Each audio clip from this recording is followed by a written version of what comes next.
Still not on.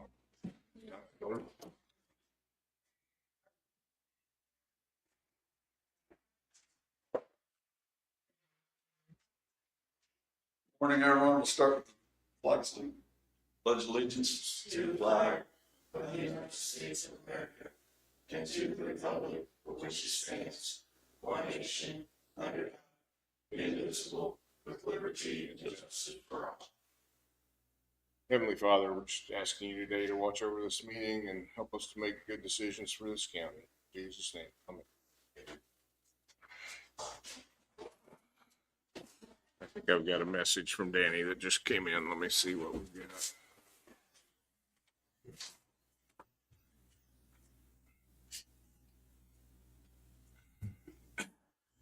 He's saying he's having trouble getting in. Let me email him real quick.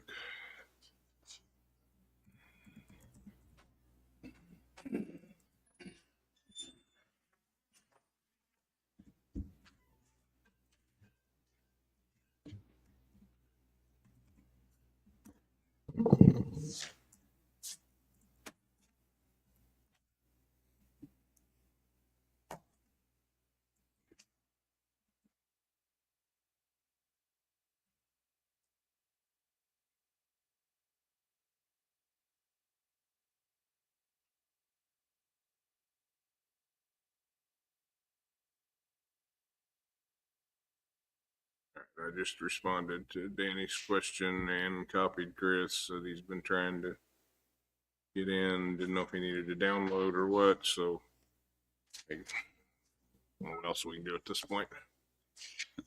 Do we have any additions or subtractions off the minutes? I don't. I'll make a motion. We approve the minutes as written. I'll second it.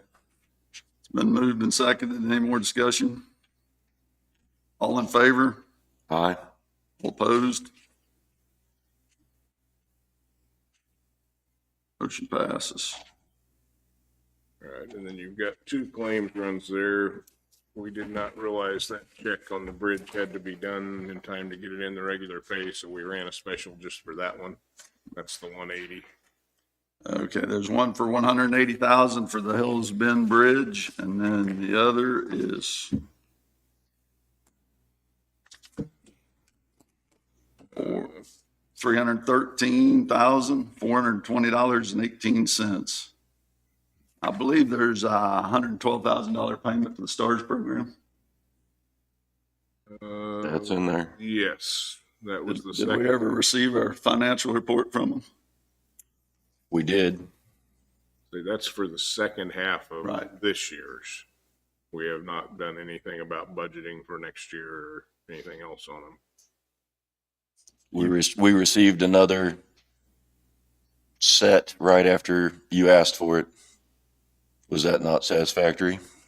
Wasn't quite what I wanted, I don't think, but if I remember right, we'd asked, didn't you send something I asked you to send, and we never received anything further? I don't think we got anything else after that. I have had some conversation with Jay, and he was working up things to bring in for a request. So, Well, I feel, I'll make the motion, we approve the minutes, but I don't want to approve the $112,000 until we get the financial report for that. That's my motion.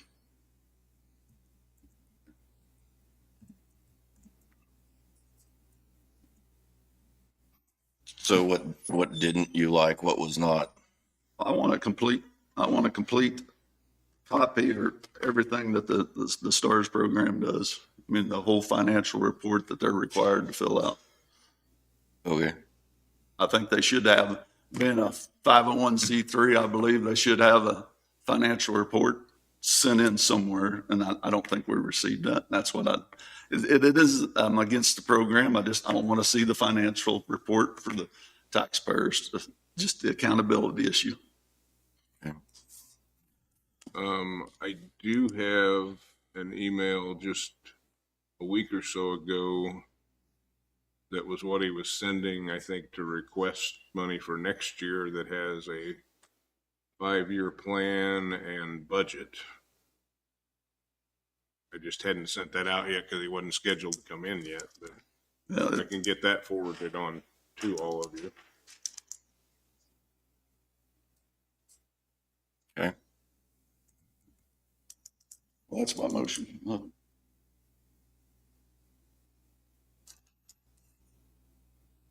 I just sent that to everybody. Is there a second? I'll second your motion. It's been moved and seconded and pay the claims in the totals I said, except for the 112,000 to the STARS program until we receive their financial report. Any more discussion? All in favor, say aye. Aye. Aye.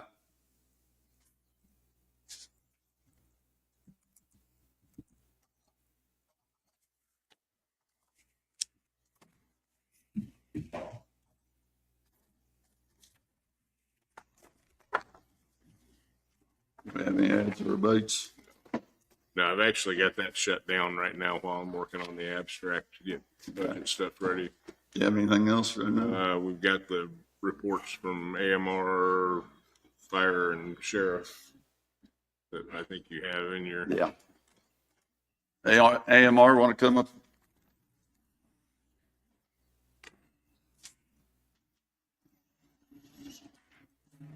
Thank you.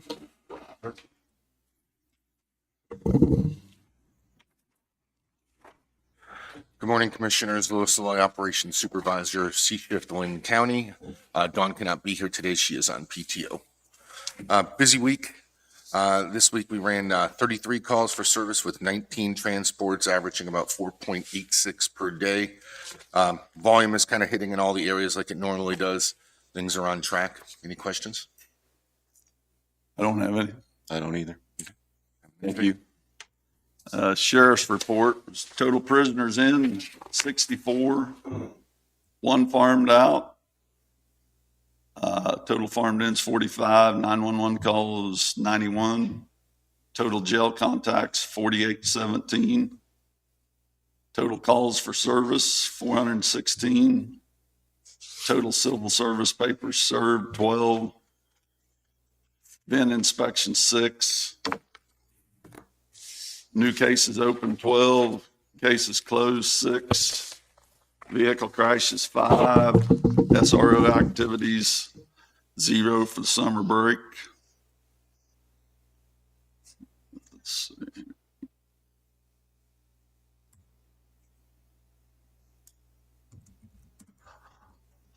Bailiff contacts 159 and 4 livestock out. Randy?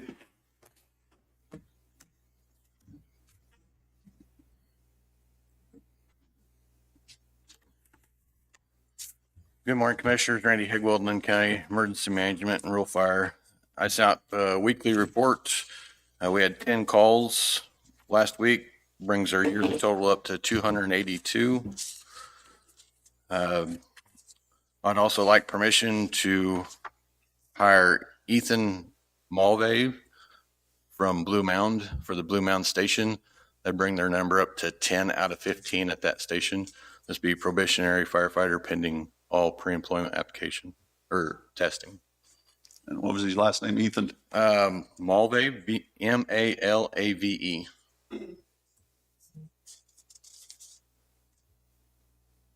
I'll make a motion to hire Ethan Mulvey for probationary firefighter at the Blue Mound Station, pending his drug testing and his Pre-employment. appointment. Yep.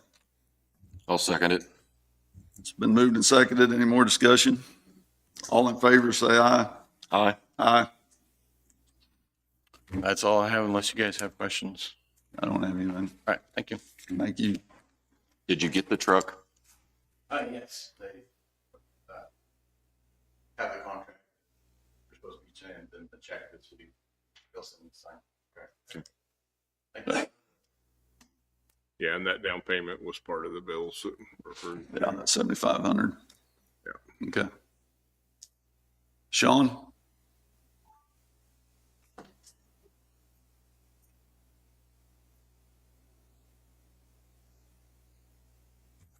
Sean West, Public Works. Midwest was able to get the Pleasanton compactor adjusted. They believe that this is just a adjustment problem on the equipment. We'll have to monitor the progress and maybe call them back depending on what occurs there. The Parker site went down with a power issue and Midwest was able to get it running and going back the same day I called them. You have copies of barrel permits in your packets, and QuickCom and Lantel to speak with you today, I believe at 10:30, over an extension for BP 202302. Should have that in your packet, and I haven't looked at certain parts of that. We can talk about it when it comes up, but certain parts of that application, until they speak with you, we were unable to fill out. So we'd like to go out to bid for propane for the next year. Typically, we go out to bid for about approximately 10,000 gallons, but we've used 11 to 13. So I anticipate going out to bid for 13,000 to use up to that amount, but not to exceed that amount. And then the pricing after that will change. I think from looking at that, Danny just got on. Okay. So you want approval for 13,000 to go out for bid? Go out to bid for 13,000. 13,000 gallons of propane. No. Yeah. I'm good with that. Now's the time to get the bids.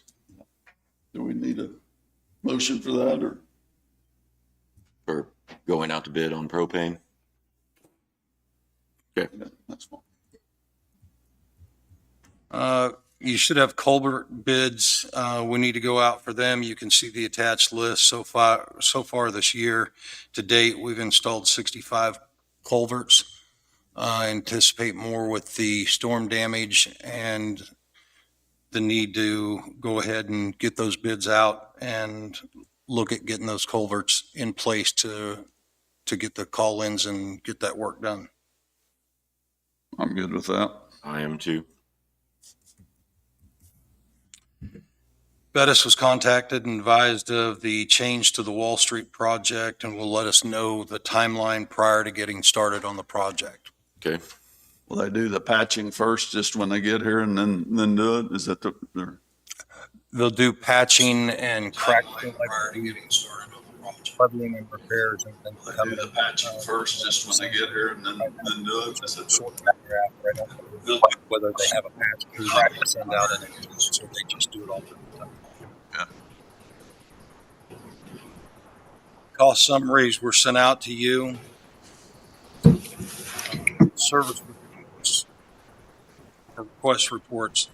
Totals for last week that we were unable to provide were totals to date 270, open 48, closed 222. Service requests created for that week were 16, 5 were still open, 11 closed that week.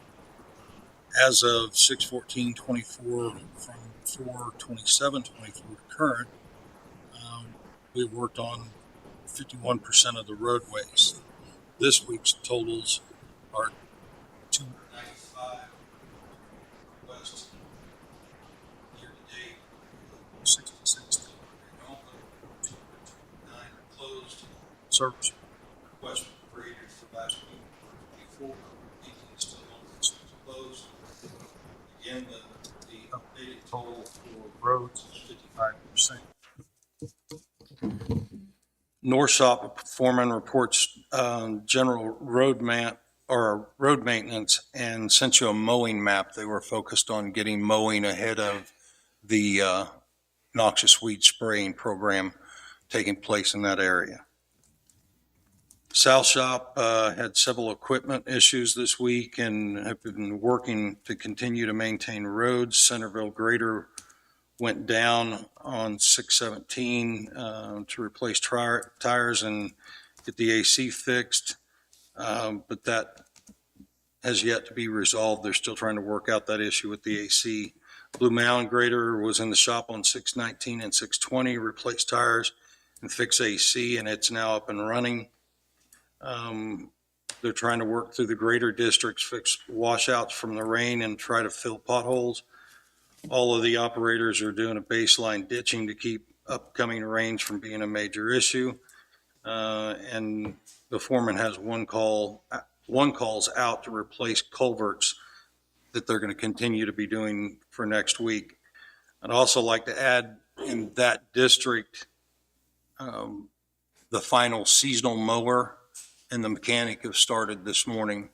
So we have all of those positions full in that district with the absence of 2 on medical.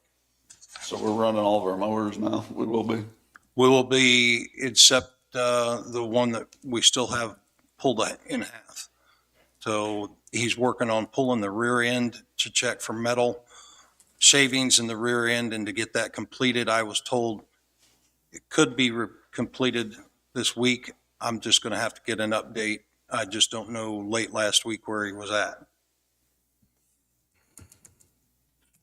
Pleasanton, installing culverts on 600 between Waddles and White, on 13 on 13 and Orhood.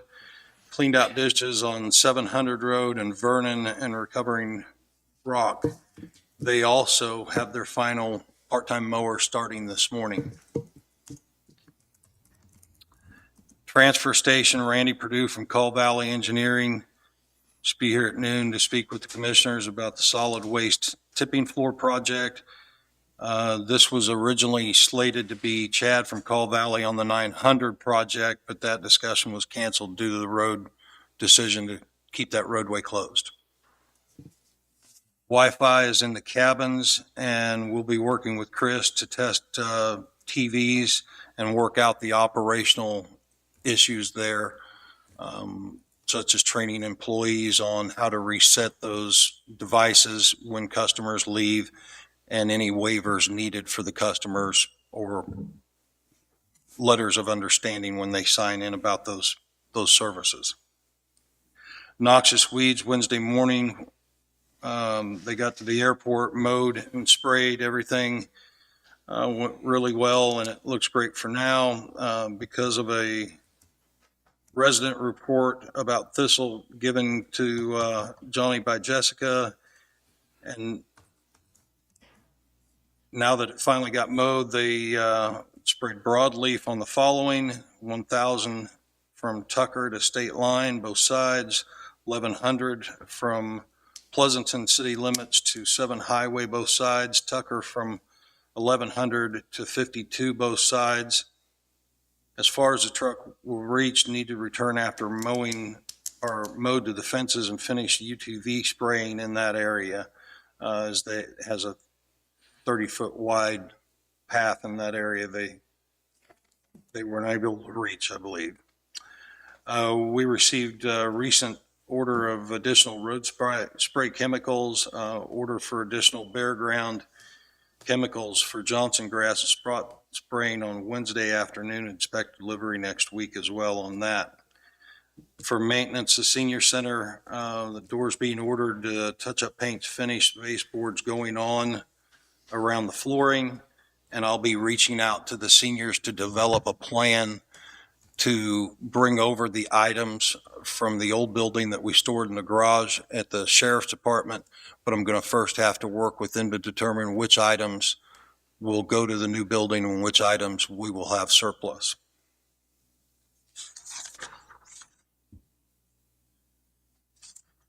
How long will it take to get the door?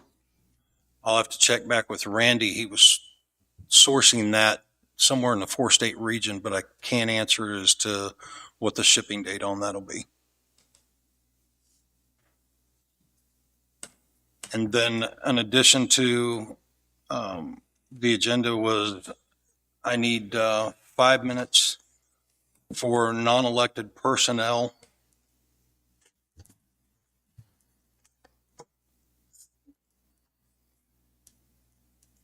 Commissioners, that's all I had for you this morning.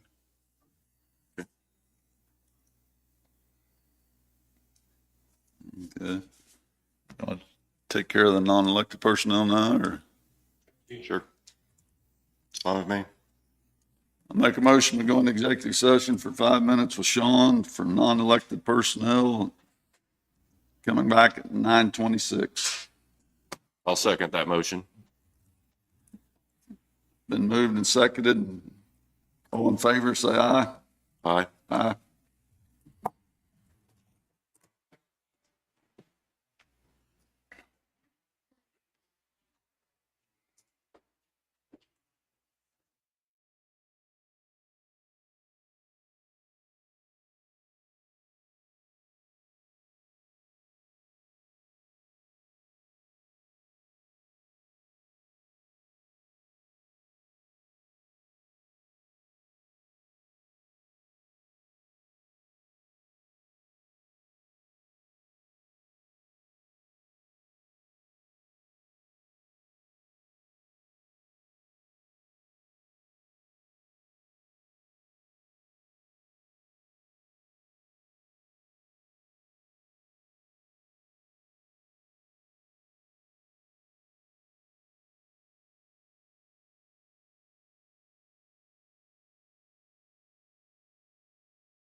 We back on.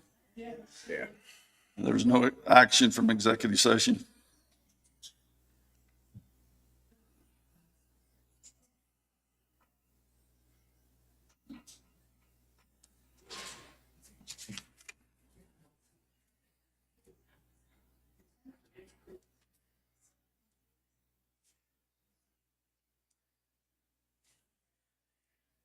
What does SEK want? You guys want to speak? Just for a few moments, I think Can we, you got new county council, you said it probably best we don't have anything till 10:10, right? So, yeah, you guys can come ahead if you want to. Just state who you're with and your name, please. Good morning, Commission. My name is Michael Walden. I'm the Executive Director of the Southeast Kansas Juvenile Detention Center. We received a letter in regards to the interlocal agreement.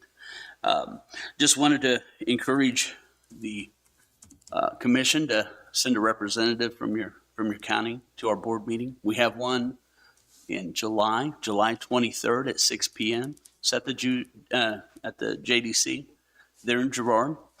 The address is 270 North Enterprise Drive.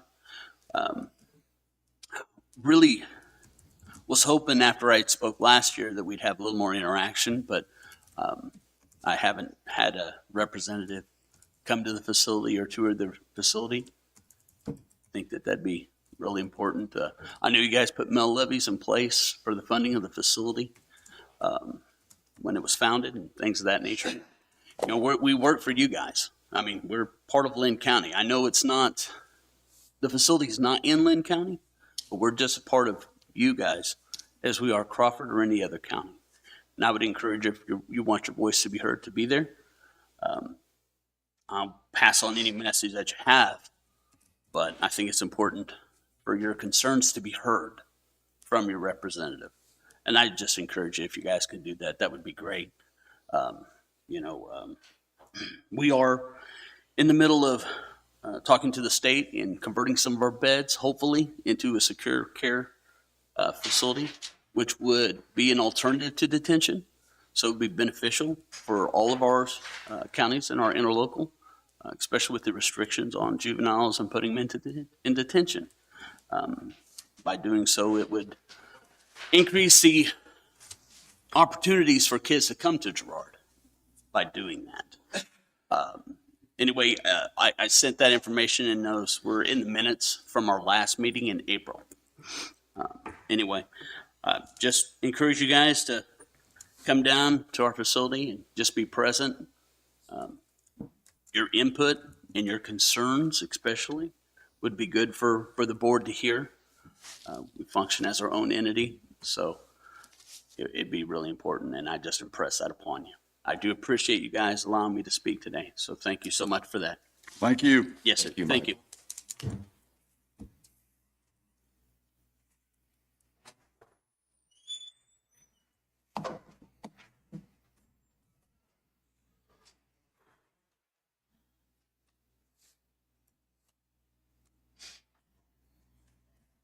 What else? You got anything? I don't. I'm good. Is any of the budgets you know of come earlier? Or not? I would guess, well, let's see. I don't know if Jessica's ready on the one she had way down the list. I can probably send Chrissy. Yeah. I'm guessing with court, they probably got the judge coming too, so I don't know what their schedule's like, but. Or if we get Jessica in there, she's.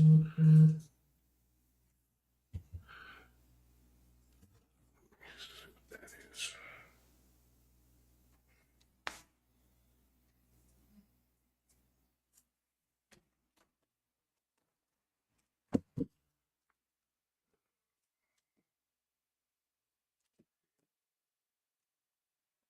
Jessica come in.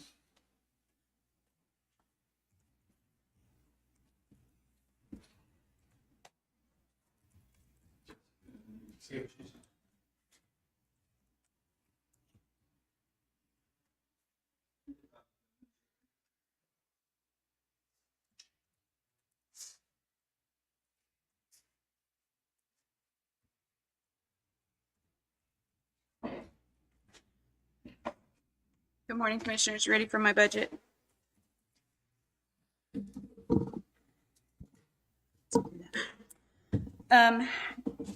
David sent you out my budget forms for economic development. I've requested just under $1,000 more than 2024. I also sent you an additional spreadsheet with what goes into those categories. Under contractual, I've got the SEK RPC membership, I've got the RAWS program and utilities and licenses. Under the incentive category, I have the Summer Youth Employment Grant, the Community Development Grant, the Child Care Grant, and the New Business Spotlight Program. Commodities is food, mileage, office supplies, ads, travel, things like that. And capital outlay, I've got $15,000 earmarked for industrial park improvements, and then $3,000 for miscellaneous. Now, does all your wage come out of this one then? Mm-hmm. It's easier for payroll that way. How much do we have allocated setback for the industrial park? David, can you look that up? Yeah, I can look. It may take me a minute or two. I don't want to tell you off the top of my head. I'm going to tell you wrong.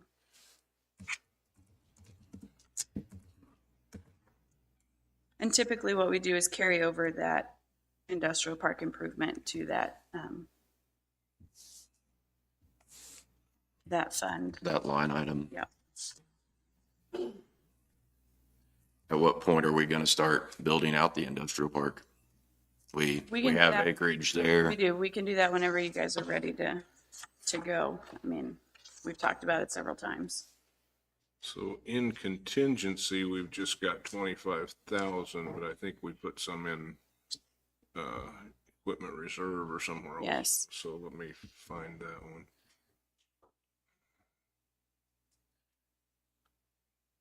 As far as economic development, what have we done this year, Jessica, as far as programs? Could you know what? So we've,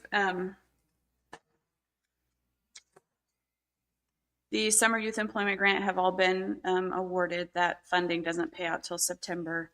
I've got, I think, one community development grant awarded that will happen in August. I've got, I believe, 2 child care grants that have gone out.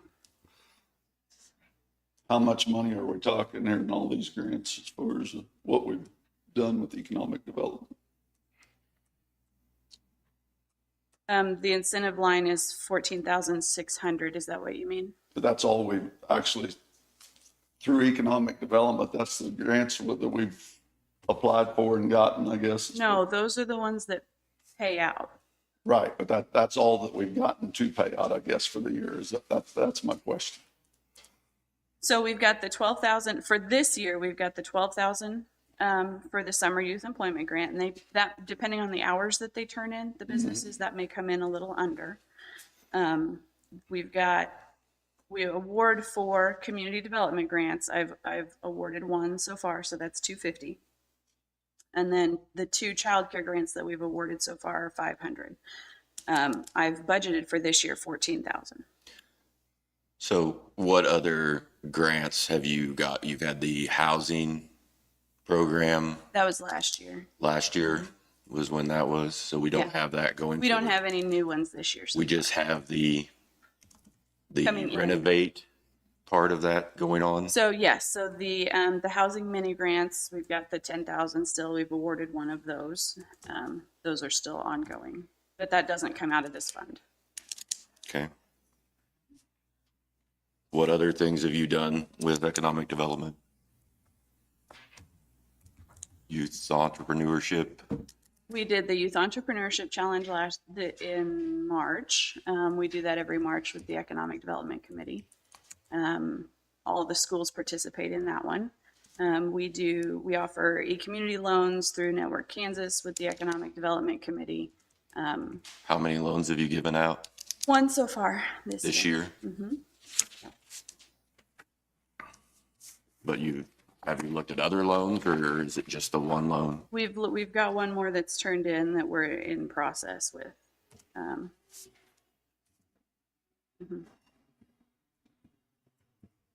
The equipment reserve's got another 65,000 that was set aside for land and industrial park improvements. 65,000, and what else did you say? There was 25 in the budget, so what, 90 we've got set aside basically, or budgeted.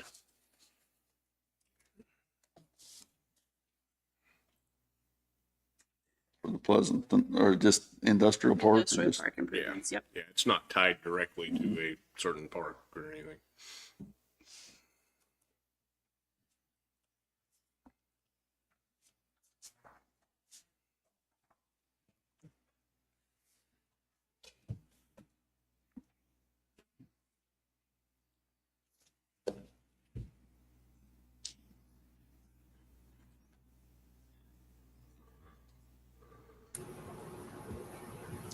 At what point, Jim, are we going to try to develop that asset over there that we've paid for? I don't know what we've looked into as far as what the water and electrical and everything would cost. And I believe if you're going to do it, you have to have that. But it wasn't that really expensive. It's really I hard. mean, really high when we looked into it.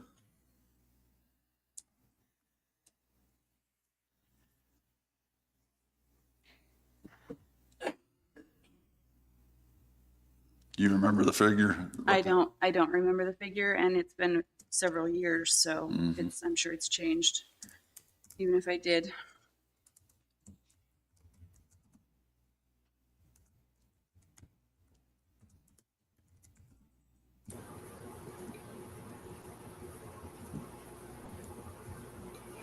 Can you guys What's your thoughts on it? can you guys hear me? Yes. Jessica, I'm just sitting back as a spectator right now over the internet, and I'm kind of lost. I mean, can you start from the beginning and tell us what the goals of your department is, what what you have planned, future goals that you have going on right now? I mean, things that you've accomplished. I'm just sitting back. I'm kind of lost where we're even at.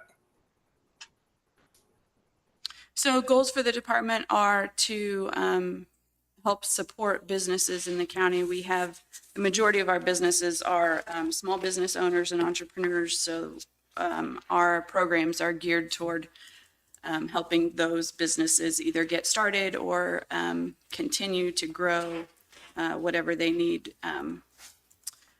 from that standpoint. So that's what we do. The Economic Development Committee and I. How many new businesses have come to Linn County in the last year? I don't have a total. Is there any way that we can track that to where we can We look? don't have any kind of business licensing requirements. If you would like to institute that, I can work on that, but that's the only way we would be able to track that is if, Is there any every way we can business has reach to out come. to the cities or whatever, because the cities will surely know what new businesses come to town. I can talk to the city. And see, so we got an idea what is coming to the county to where we can keep track, because I don't know this, but I would think the cities will know what comes to. The cities would know what happens within city limits. Maybe if we reach out to the cities to where, if one comes, we could help Yes. or talk to them to see Yes. what we can do. Because I don't know, I just feel we could do a better job getting it out to the new businesses and Okay. is what I think. Okay.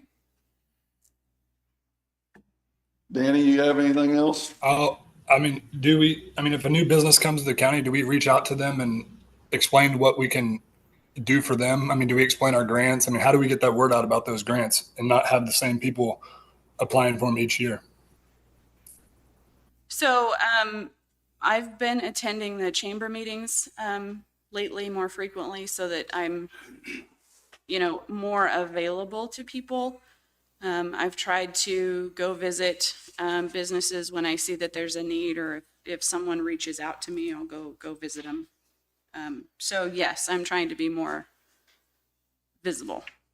How much of your time do you feel that's spent on economic development? I guess that'd be a question I have. I mean, I would say probably half and half between that and Public Works. okay.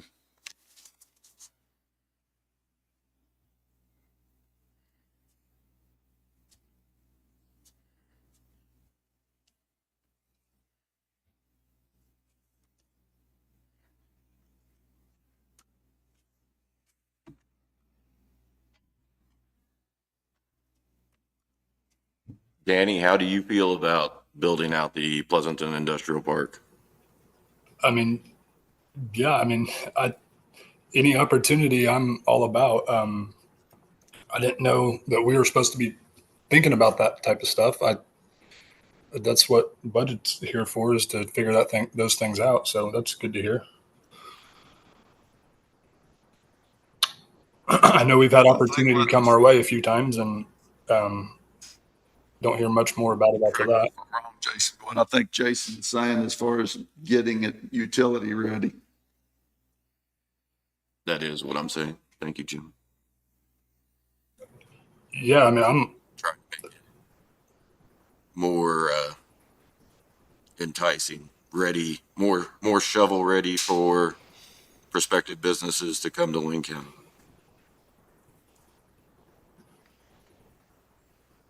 our utilities are pretty close, aren't they, Jessica? They are close. Some of them run through the property, but they're not to the property, if that makes sense. Wouldn't it be kind of difficult to determine what route we need to take if we don't really have a business that's intrigued with that property because we don't really know what they want? Or how do you feel about that? So that's why I don't know that we want to divide the property up at this point in lots, if that's what you're talking about. But I think it would be a good idea to go ahead and get the utilities ready to go at the property. That way they're available. Is that what we actually talked about last time, was getting it on the property, or what did We we have talk? discussed that before, yes. Yeah. Did we look at we looked at a price too, right? As far what it would take to do that, to get it there? I think we had one at some point. Yeah. Because you were applying for grants or? That one was the Certified Sites Program. Well, yes, several years ago I applied for the grant and was not awarded. That was the base grant through the state. Jessica, refresh my memory. We have the industrial park in a list with the state, correct? Can you explain that a little bit? Yes, it is. It is on a property list that site selectors use to try and find new sites for their programs. Is it on the site that says that we have utilities there? Is it on the program or whatever we're attached to know that whether we have utilities? That's all available. If we get utilities available on the property, I would update that. Yes. Does it state a price per acre on the property, or how do they determine what they're going to have to pay? I don't remember if we put the price out there or not. I'd have to go look. I don't remember off the top of my head.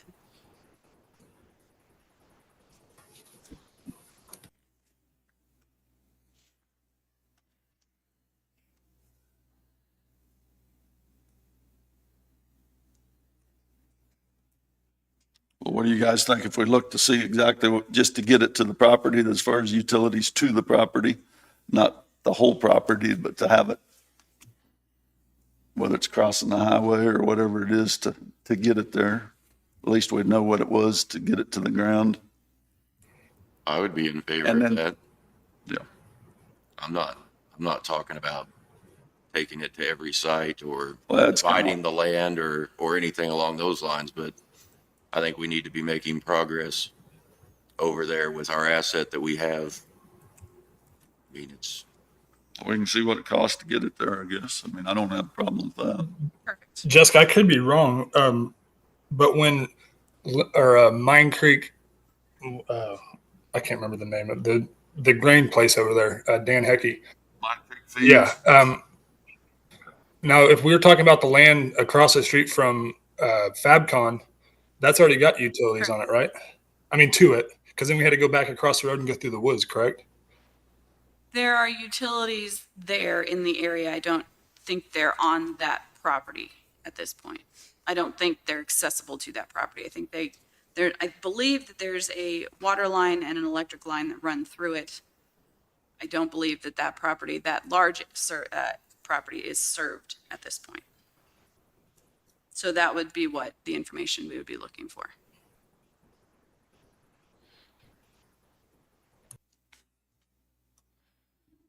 What options do we have to go search for people to come to? I mean, is there opportunities, is there places we can go search for people to come to Linn County? Businesses? So there are, yes, there are, depends on how much you want to spend. There are, conferences and conventions all over where site selectors just walk through rooms full of communities trying to attract them to their properties. Do you think including our somewhat lower land price per acre would entice people? If they knew about what we would sell it per acre for? What are we? 5,000? I think we need to do some work on that property. It's not shovel ready. We haven't done environmentals on it. The utilities aren't there yet.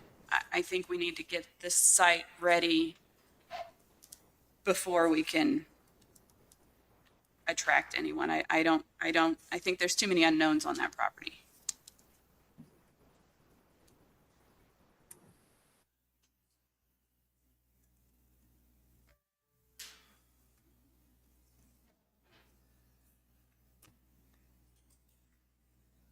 I would like to get it shovel ready if you're all okay with me looking into that.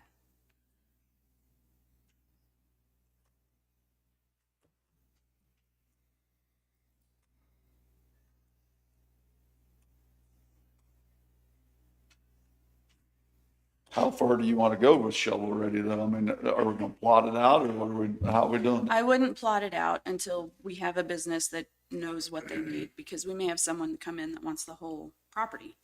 But we can do environmentals on the property. We can get the utilities ready. There's some other things that we can. Companies have to know what's under the soils or what kind of soils are there so that they know what kind of loads they can put on the property. There's lots of things that we could do besides plotting it out yet that would help. Can we start out with a small plot, a small area to do that and then go from there? Or do you have to do the whole thing? I believe since it's all one piece, you would need to do the whole thing. And this is what, 160 acres? It's like 159.7, I think. Okay. Is what it is exactly. I don't know. I think that just advertising the land a little better and then going from there. I'm not huge on spending a lot of money on it right now to do all those studies until they figure out exactly what's going to be, coming. I think if we get the word out that the land's for development, I think we could get a little better answers. Maybe, I don't know. I'm kind of for that myself, instead of spending the gobble of money getting that land out there to let people know that we do have land for sale. Maybe, I don't know how we advertise it, but that we do have land. Okay, I would be more for that myself. Sounds good. that's fine.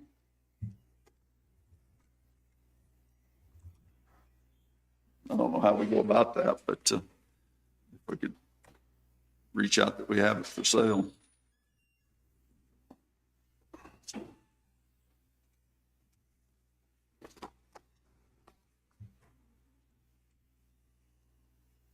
As far as your daycare grants, Jessica, can you explain that? Do people just reach out to you? Do you have to be certified daycare to receive one of those? How do you apply for that? So that is for, it's designed for in-home childcare providers. It's a $250 grant, not to include food or construction for supplies that they may need for their daycare. It's a reimbursement grant. I've had daycares use it for educational supplies. I've had them use it for outdoor play equipment, sandboxes, things like that. They can use it for pretty much anything except food or construction. The application's on the website. They can email me if they want me to send it to them. They can call me. The Economic Development Committee looks at those and approves them. It's up to $250.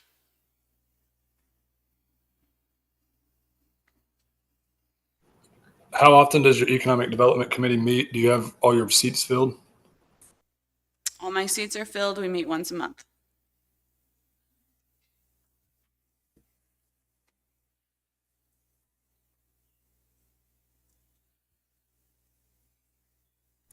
Do you have any seats that need to be rotated out or that we need to be thinking about?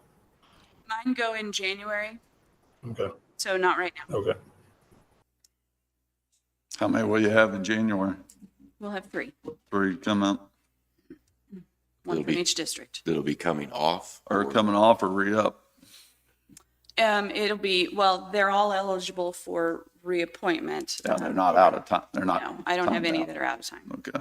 Okay. It'll just be if they want If renewed. they want re-up Yeah. for 3 or more years. Okay.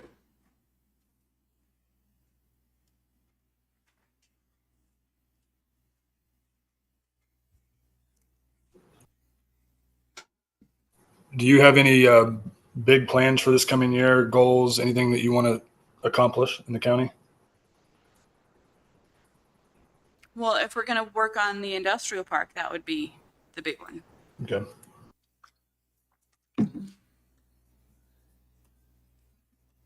But I think we've decided that we're wanting to see if we can sell land, right? I mean, is that our idea there or what? That's where I'm at. I'd like to just advertise the land a little better and push it and get interest in it. And I think that the price per acre might entice people compared to what they're selling for in Johnson County. I think that we could get some looks that way. Maybe, I don't know. Okay. That's the avenue I'd like to go to myself, I think. Okay. I'm sorry, I didn't hear that. What? I'd rather go that avenue Okay. myself, I think.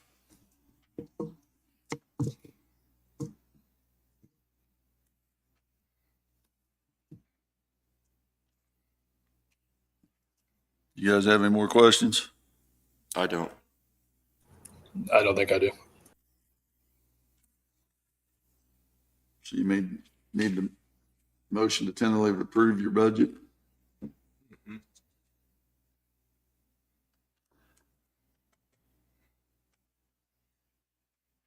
You want to make that motion, Danny? Yeah, I'll make a motion that we tentatively approve the economic development's budget as stated. I'll second it. It's been moved and seconded. Any more discussion? All in favor, say aye. Aye. Aye. I also have the airport budget. I left it the same as last year or as 2024, except I put 10,000 back in for capital outlay for general maintenance mostly. We've discovered that all the antennas on the runway lights need replaced. That's going to be quite an expense this year. I would be more comfortable having some built into the budget so we can do things like that. And I mean, I know we've looked at the taxes and things that way. We're not including those in the budget. No, that was just in the claims just this week and like 34,000 of it was taxes. So Mark and I have been talking about that. I've reached out to Alan Brandrews to see about getting the runway and the tie down area platted into a separate property from the ag, the hay ground, to see if we can maybe apply for an exemption on just the runway. So that may help. I don't have a price back yet for that survey, but I have reached out. What if we decide to sell the runway? What's it going to cost us? Is it going to cost us grant money to buy? How much? So KDOT has kind of indicated that if we write into the sales contract that it has to stay as a public access runway until 2029, that they wouldn't make us pay that back. So as long as They it's, didn't put that in writing, but that's kind of what they've indicated to me. Their requirement is that the runways remain a public access runway for 10 years after the most recent grant, which was 2019. And if it doesn't, we got to pay that. We'll have to pay back a prorated portion of all the grant money that we've received, which is, Do we have a number on that? I mean, compared to what we're going to be spending like- for budget? it's I believe it's over 1.5 million on the grant money,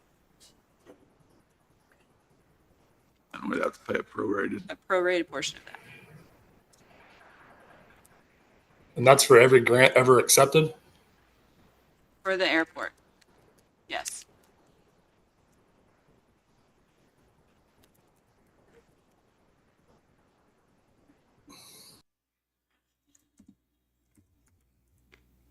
So what happens to a county if they get in just a financial spot where they can't maintain the airport anymore? I mean, what do they do then?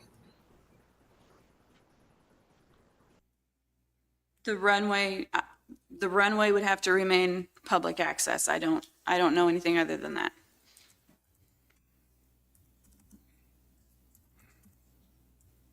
Is public access mean that the lights and everything after, even though we have the airport closed down now, right? I mean, as far as No, the airport is not closed. The fuel system. fuel system. Fuel system is I closed, guess, yes. but they can still land. They can land. Now, are we responsible for all the lights to be working, or how As is long that? as they're there, we're responsible for their upkeep. As long as the lights are there. Yep. And since they were grant funded, they don't really want us pulling them out. And we can't find anybody that's willing to take it over. I mean, it's nobody. We haven't, the way we advertised it the first time last year. No one was interested. We didn't advertise it as hiring someone to run the airport. We advertised it as asking people to submit a proposal for their company running the airport, like a contract. No one was interested in doing it that way. And Jessica, you stated this is just for the operations of the airport. It doesn't include the taxes, you said? Is that what you were saying? Right, the taxes are not included in the budget. Not the airport budget.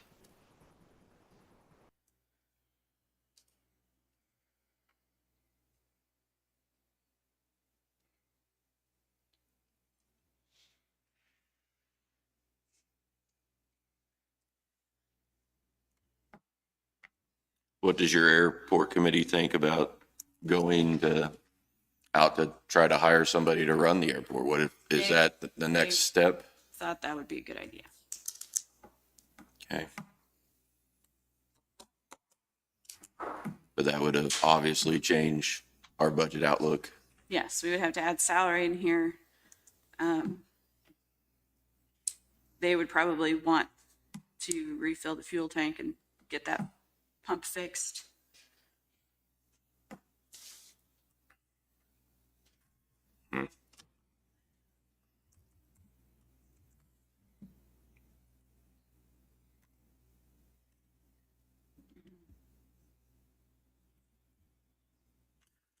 Well, I'm for continuing to look at trying to find ways to eliminate any taxes that we can on the airport and keeping it open through 2029 to keep from having to repay back our grant funds. Do you want me to put together a budget with salary and fuel and all that, or no? I don't really feel like I do. When's that thing got to be overlaid, Jessica? Do we know that? I don't know. I don't know. And like when we had the airport guy from KDOT in here, he was talking about other grant and funding opportunities. That's just going to restart the clock Yes, again. it is. So anything we went to as far as if we were looking for something for, even though they've already done some stuff with the fuel system and things that way, that would be just restarting our clock and stretching it out. Yes. It'll take quite a bit of money to restart the fuel system, right? Yeah. But I'm just saying that even looking at grants and things that way to try to help is just kicking this down the road. That's what I'm saying too. Really, if we want to make the fuel system work, we need a digital pump out there. And when I priced that at the beginning of last year, so 18 months ago, it was $15,000. And then the lights you said were going to cost how much? The antennas or whatever? Chris is pricing those. I don't have a quote for that. And then we don't have, Do you have 10,000 estimated in your budget?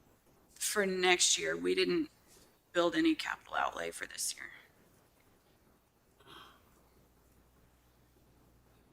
We have some setback in equipment reserve that we can use to pay for the antennas this year.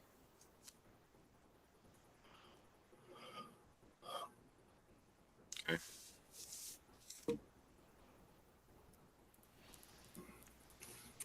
What do you want to see for the airport, Jim? I'm not a huge fan of putting a lot more money into it myself. I mean, I don't know if there was anybody out there that we could give the runway to. yeah, I agree. Mark, is there a way to deem it like fly at your own risk, land at your own risk type thing, or is that just crazy to think?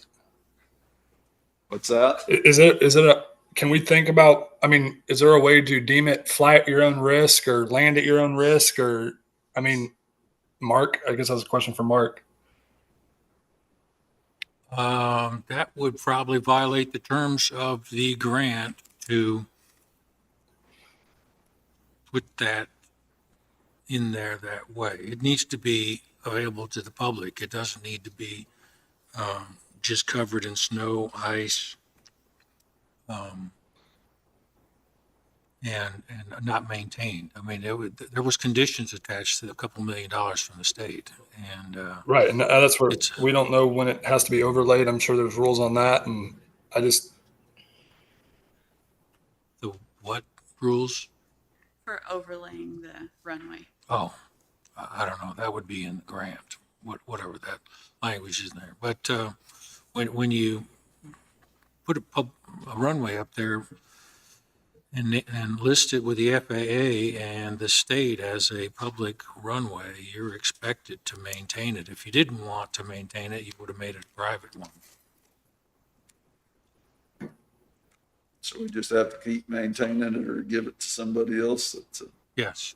If we gave it to somebody and in the contract, that's what had to be done, would that be another option? Yes. Yes. And I've already recommended Pleasanton, but we may have to find someplace else. Pleasanton doesn't want it, so what you're saying. So they say.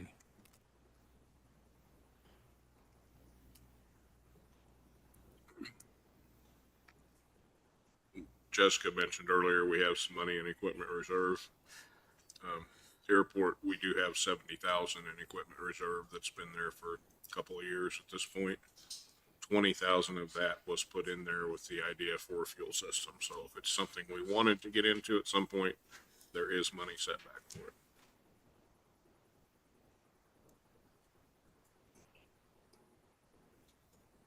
So do we need the 10,000 in capital outlay? If we have 20 already. Well, I mean, if we have 70,000 in equipment reserve already for an airport that we haven't invested money or don't really have any long-term plans for. Can we use that on lights and whatever? I mean, 70,000. Once it goes into equipment reserve, it could be used for any kind of equipment purchase. So we don't need the 10,000 in That's what I'm saying. Yeah. Okay. If we have that, because I mean, you're not going to use the full 70 on the antennas. No. Our other checklist items that we might have would be the fuel system, Right. which would be covered under that 70. That's what I'm saying. But if we do have the fuel system open, then we're looking at putting in money into the budget for fuel. Fuel purchase, yes. What if we advertise for somebody to take the runway? I mean, he asked Pleasanton, what if would there be an option for anybody? I don't know. Say just something else to keep in mind, since we don't know if we're going to get it sold or what we're going to do. But if we need to keep it operational for a few more years, are we going to need to look at resurfacing the runway at some point? That was what she was talking with the overlay. Yeah, so I mean, we don't really have a price on that though. No. I don't know that 70 would go very far toward that. My guess is not. You're right. Okay, I wasn't thinking about that.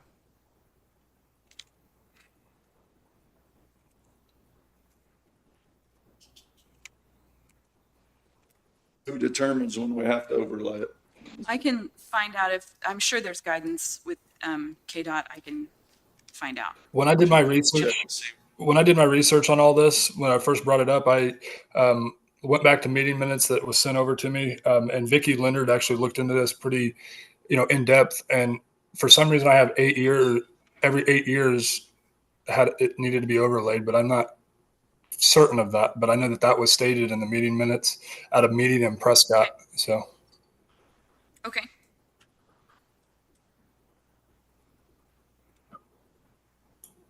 I think there's too many unknowns. I don't know how I could be for a budget when I don't know anything about future plans, the spending. I just have too many questions. Okay. Can you look into that, Jessica, and then come back next week and let us know? I won't be here next week, but I can come back the week after. Okay, let us know, and then we'll have kind of an idea Yep. where we're at. I can do that. Okay, thank you. I also sent you for the Historical Society budget, a budget request form and spreadsheet that I wanted your input on before I send it out to the museums. If you have anything that you want me to add to it, I need to get that out probably today, so that should be in your packet. You guys have anything?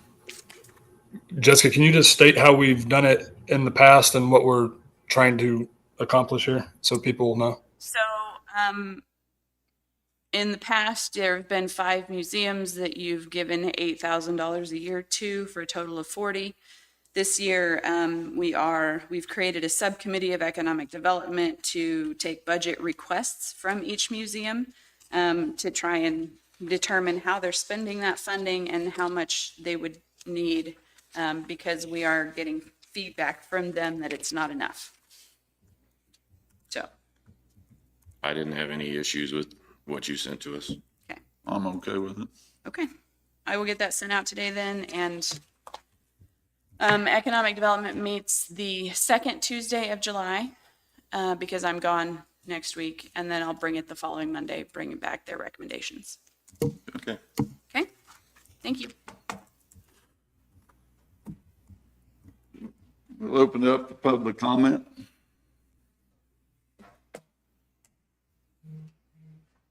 Tom Kemper, Parker, Kansas. Got some comments and I got some questions. Seem to be like some inconsistencies in what you guys are doing. Last week, we had a lady in here for, I don't know, $43,000. And there's a discussion over, we need more scrutiny on some of this stuff. I think there was another one probably 2 months ago. I might add the one last week hadn't changed in 6 or 7 years. You probably don't have a budget problem there. Then 2 months ago, so I think it was Danny that made the comment that we need to have an advisory board, et cetera, et cetera, et cetera, which I'm okay with scrutiny. But then last week you approved $150,000 fire truck, hardly any questions whatsoever. You got rid of a fire board back in January that has a budget of what, Dave? 500 to 800,000. It's in that range. Yeah. So now you have no scrutiny over that. So I'm kind of looking at Jim and Danny a little bit on this because you guys seem to be a little more inconsistent in what you want. Anyways, so I just want to bring that up. The other thing is, now that this fire board is gone, I know you're going to have some grievances come forward from past and former employees. Want to know what's the process? Okay, does it go to the fire coordinator? Does it go to the how does that work? Have there been any changes in the SOP in the fire department to explain all that? is there a form to file a grievance? I don't know. I'm asking. And maybe that's a David Lamb question. I don't know. Maybe we could look into it and next week I'll have an answer on that.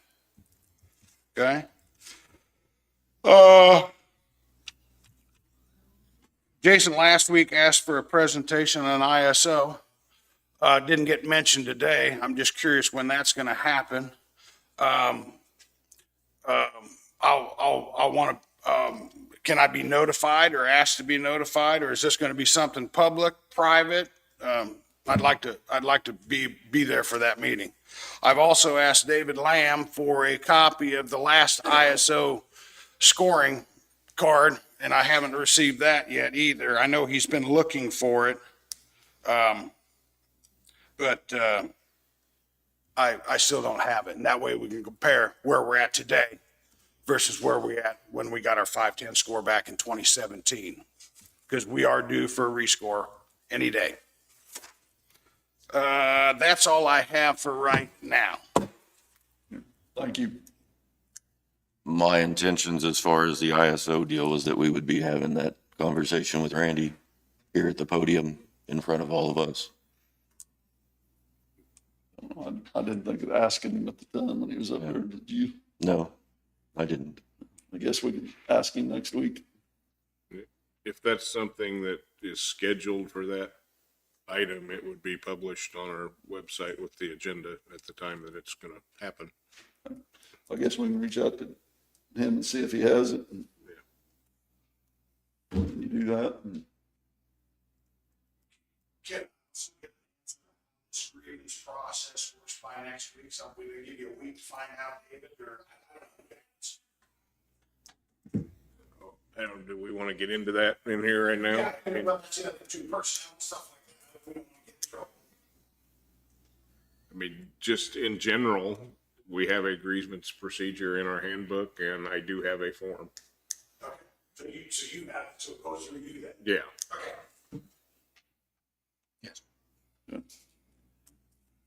And other public comment? We'll close public comment then. I guess, Christie, we'll go with your, sorry about that, it's district court budget. Come ahead and state your name and who you're with, please. Lori Simmons, District Court Clerk. I printed mine. And I'm Andrea Purvis. I'm your district court judge. So I hadn't met your county counselor yet, so. Girl. And she's gonna do the talking. Thanks. I did not change our budget. I kept it the same. I do not know what our county attorney's budget is going to be. I haven't heard from our chief judge, but I'm assuming it's going to stay the same. I do know next year our recording system is going to change, and it is going to cost us quite a bit more per courtroom because the 6 judicial courts, all 3 counties are going to go with this system. It's going to cost us $5,000 for each courtroom. So I know that, the next year, I would assume our budget's going to go up because that's $10,000. It's going to,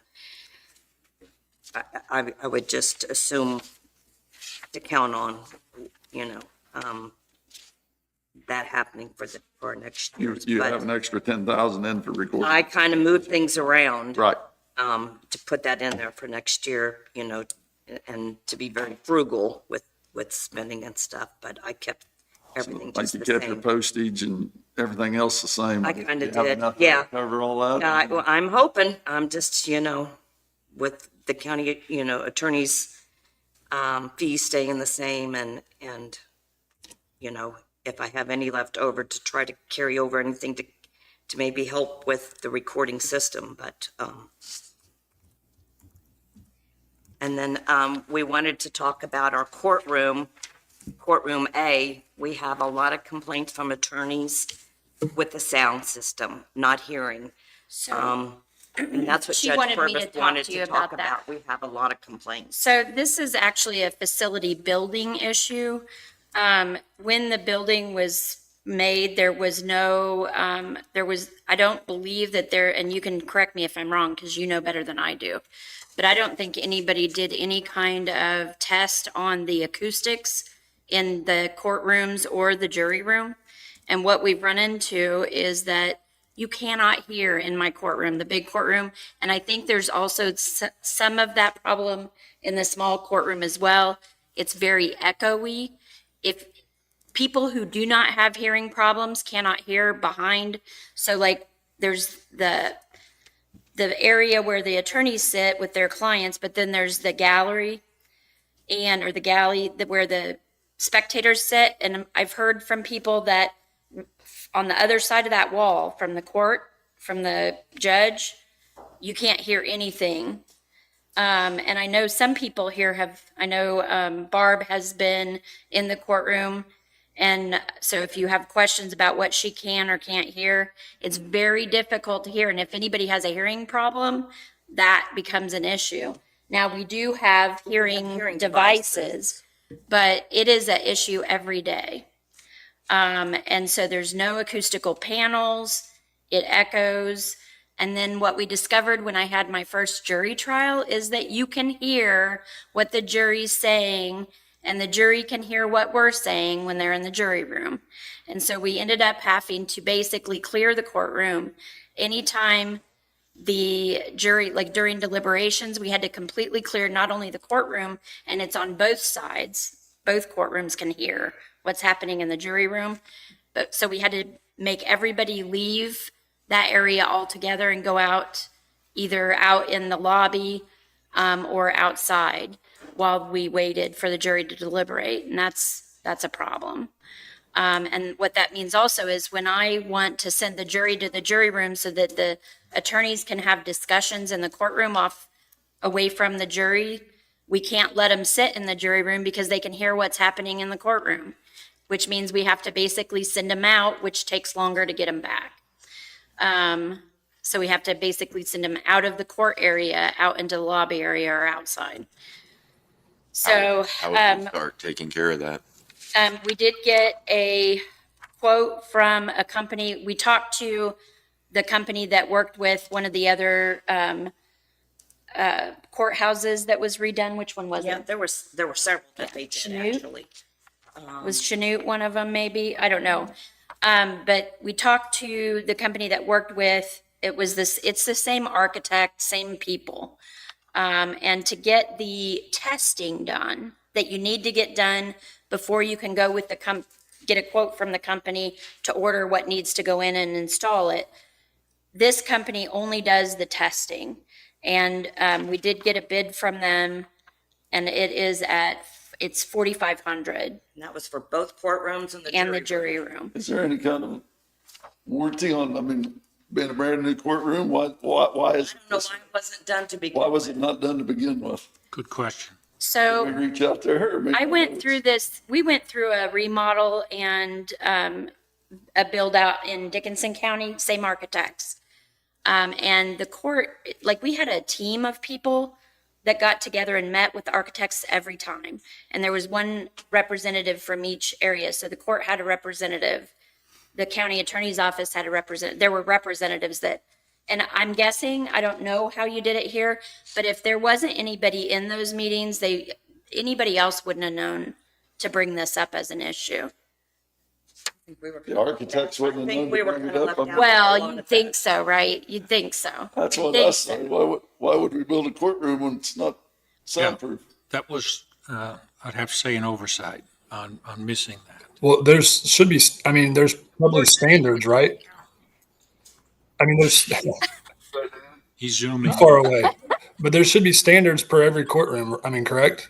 How long has this been going on? I mean, how long have you guys known about it? Since the very beginning. So is We this the didn't know about the jury problem. Until we just had our first jury trial. So we just had our first jury trial just a couple months ago.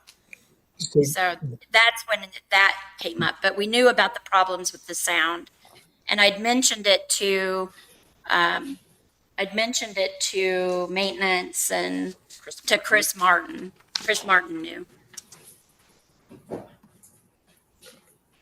I mean, 'cause we've already released all the retainage for the warranty and things for the courtroom. So I guess this is something that I felt should have probably been brought up a long time ago to Goldberg before we released remaining funds so we could get this taken care of. That's what I think too. Yeah, this would be beyond local work. This is maybe a defect in construction, who knows, but it needs to be investigated without question. Before we do anything, we need to investigate. Well, you need to find out what's wrong, and then perhaps what needs to be fixed, and then whether that would go back on some kind of building warranty work or whatever you have. This predates my time, but whatever arrangement you had with the architect and whoever constructed it, that maybe failed to recognize acoustic properties within these. So you're saying we need to do the survey first? Oh, yeah. You got to do something, because So that's what this. Chris Martin's not going to do it. Public Works is not going to do it. I don't know if there's other ones where you can get competitive bids, but somebody has to do it. And if there is, I would say that if you want to get competitive bids, I'm going to ask that somebody else maybe do that. We did this just so we could bring it to you and let you know. And we knew that this is the company that they had used, that group had used previously. Maybe Mr. Martin can chase that down, because he would probably be He kind of supervising. said it was beyond his. Well, I think this is something we should start with Goldberg. I don't think we should be going out for bid for anything. I feel like that. Well, my biggest concern is getting it done quickly. So, because I've been trying to talk to people about it since we moved in, about the acoustic issue. And I guess I should have come to the council to begin with. Yeah, instead of just commissioners, who do you talking want to- to assign it to? Pardon me? Who do you want to assign it to? The chase down, if we're going to get competitive bids, or do you want to take the sole source bid? That's kind of what the question's going to be. What do you guys think? What do you think, Danny? I mean, me and Gary were kind of the representatives for the board, or Gary was, but I kind of sat in on him. I can reach out to Goldberg and tell him what's going on, and he's been pretty, responsive to me about some other stuff. So I feel like that's where we need to start, is with Goldberg. Mark said we need to get our survey so we've got legitimate Complaints. stance as far as the complaint of what we have. Yeah, I get that, but I feel like this is Goldberg's problem, not ours. And it starts with him. They built the building. He said that's the architect that we had. He said it's his problem. To prove to us that. Okay. Who's the interface? Is that the sheriff? Is Danny? Is it Danny? Danny says he'll look into it. Oh, okay. Gary was the representative, and I kind of just was there with him a little bit, so I can reach out to Goldberg. Okay. I'm going to leave this. May I leave this with Mr. Lamb? Can you get this copy, this company from David, Danny? Yeah. She looked into for somebody to do the survey? Yep. Okay. Thank you. You have any other questions? So Lori, I do have a question. So last year we dealt with another judge coming in, and we started utilizing the smaller courtroom, and it happened in the middle of a budget, and it caused us a bunch of issues with our prosecuting attorney wanting to leave, and then us having to, give more money to retain him, type thing. Can you explain on that a little bit, why that happened and what the need of it was? And The addition of the second courtroom. We have a magistrate that comes in and she's here 3 days a week now. And she is in court at the same time, actually. So we do have sometimes both courtrooms going at the same time. She is on the bench in Miami, Linn, and Bourbon counties. And so her schedule is very specific on when she can and can't be here because of the other court schedules as well. And so she's here on Mondays, maybe it's Monday, not- Tuesday, Wednesdays. every week in the mornings and Yeah, some days and, in the and some afternoon. days every day we have her by Zoom, but she wasn't an addition. We have always had a magistrate judge. Sometimes we also have senior judges that cover different cases. And then we also have county codes court every other month. So it's not unusual for both courtrooms to be used at the same time, even on other days, but besides Monday, Tuesday, and Wednesday because of Zoom. Right. Because she does the first appearances by Zoom every day. Well, I felt like that. I mean, from my understanding, whenever I made, or, was in favor of Mr. Harding's budget going up in the middle of or his salary going up in the middle of a budget, that his workload was dramatically increased during the year due to that. And it was never talked about. No one knew nothing about it. It just kind of happened. I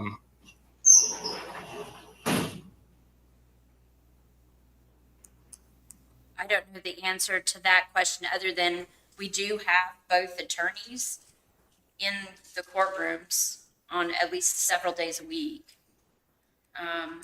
Now, as far as I don't know about case numbers, that all depends on what he's filing and not filing. Yeah, Danny, I think this might be a take it up with Burton Harding issue rather than the court. Well, but when we did, the determining factor was we raised his salary. That was it. And there was no really, the explanation was there was an extra judge put into the extra courtroom because it was there.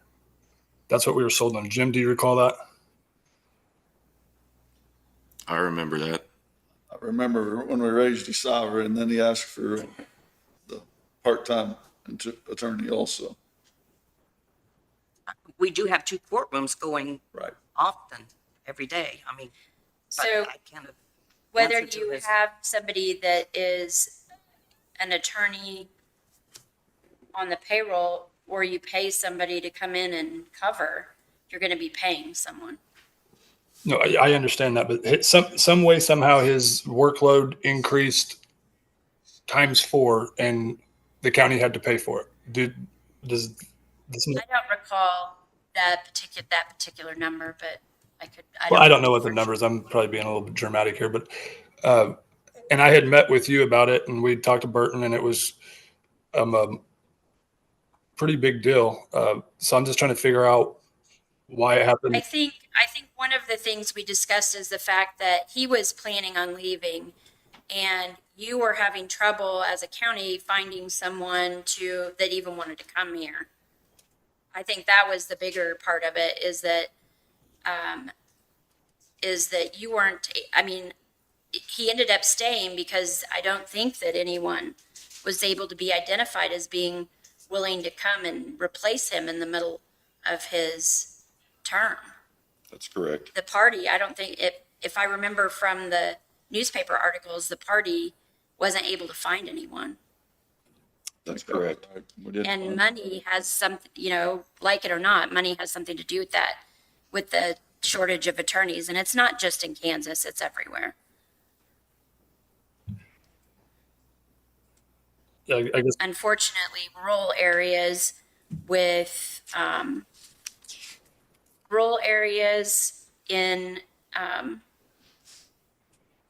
I think get hit maybe sometimes the hardest. I mean, from my recollection, it was a workload that was dropped on him. But that's not for me to say. We could talk to him about it, and he'll tell us his side of things. So I just know that it was, from my understanding, that it was another judge was put into the extra courtroom full time. That's That caused, I don't know if it might have been not have been full time, but more than what he was anticipating in his budget, and it cost his office a lot of money, and that's the reason we had to get in the hole. Yeah, Danny, I think you have a good point, Danny. But I think you're talking to the wrong people. I think this needs to be, Talk to Burton or Yes, county yes, attorney yeah, about yeah. him. I'd say yeah, that's. they do their side and prosecutors on their side. Thank you for joining us. Thank you. Nice to see you all. We need to make a. Nice meeting you. Nice meeting you. Is there anything? Tentatively approved. Yep. district court budget for $195,300. It is no change from last year. I'll second that motion. Any more discussion? Been moved and seconded to accept the budget for $195,300. All in favor, say aye. Aye. Aye. All opposed? Aye. I'm just not prepared for it. I sent a few emails asking what the statute was on what we needed to provide to the district courts as a county. I talked to our IT guy, got a little bit of knowledge on what we provide to them, and I'm just not, right now I'm not ready until after we talk to Burton, so. Okay. And I do need to get, I think, by the middle of August or end of August, a signed copy by one of the commissioners to turn them into the state. And then maybe All before done you guys then, get. right? Typically, we've waited until the budget was approved. Depends on when we get the whole budget approved, whether we can wait that long or not. But Yeah, okay. I get a send in for an extension last year. Okay, I'll check back with you. Thank you. Christie? Christy Smith, Register of Deeds, here to present my 2025 budget request. I hope you have had a chance to look it over. And just a few highlights. In 2023, we collected $157,983 in fees, recording fees and such, copy fees. I'm projecting for 2024 around 155,000. Just depends on what the economy does. I do have a balance in my technology fund of $19,346.81, and it'll be allocated for my software replication and maintenance fees. But I'd like to point out that I do have online search revenue coming in, and right now that's at a balance of $6,000, and that'll go towards that maintenance fee. And other than that, do you have questions? I don't have. I looked at that over earlier. You guys have? Can you just give us kind of an overview of what your office does for everyone on the camera listening? Sure, I can do that. The Register of Deeds by Kansas statute is the recorder and keeper of the documents regarding the ownership of all county land.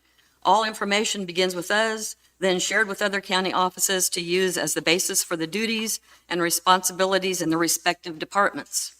Our number one priority is our responsibility to the public. We serve as an information center. We receive requests from abstractors, realtors, banks, attorneys, and the public for all sorts of documents and information. We assist visitors who are conducting ancestry searches and genealogy. We're responsible for the preservation of all records, the collection of fees, and the recording and filing of documents. Does that answer your question? Yeah, that was good. Thank you. And people can come into your office and use a computer to look up anything they need, correct? You just got that system put in a few years ago? Oh, yeah, we've had that since I took office. Oh, gotcha. I just want to say that the public loves the software we're using now. We're the only county in Kansas that uses the iCounty recording and researching software, and the public loves it. When they come in and they sit down and use my computers, they're like, "Oh, you have iCounty? I'm so glad," because half of Missouri has it, and I think they've got some counties in Arkansas also. But they love it, and I love it too. It's just awesome. I'm glad it's paid for now, and all I'm paying now is the maintenance fees. So. And so you've got fees collected are basically offsetting your entire budget? Yes, well, it always has in the past, up until the point when the state changed our fees and took away the mortgage registration tax. I'm not collecting quite as much revenue as I was in the past, but it pretty much comes to a balance. Okay.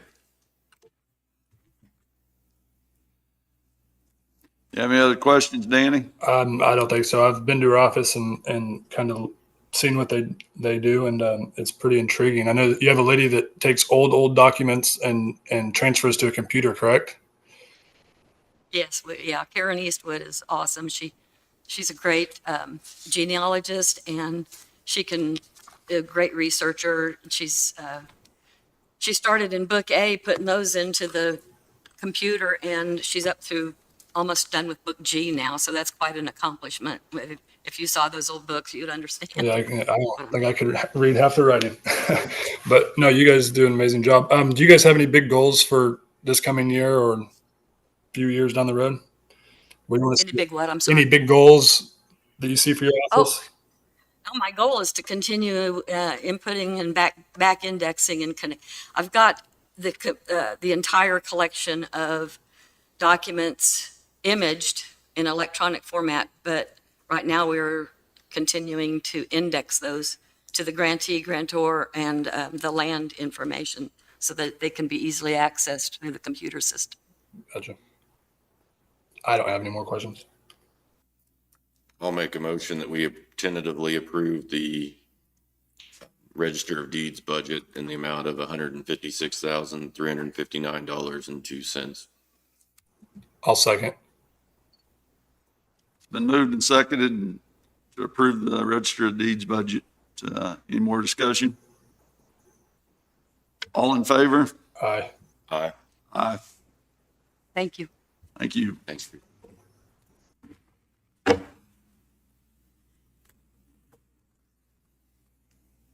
Burial permit, 2023-02 extension.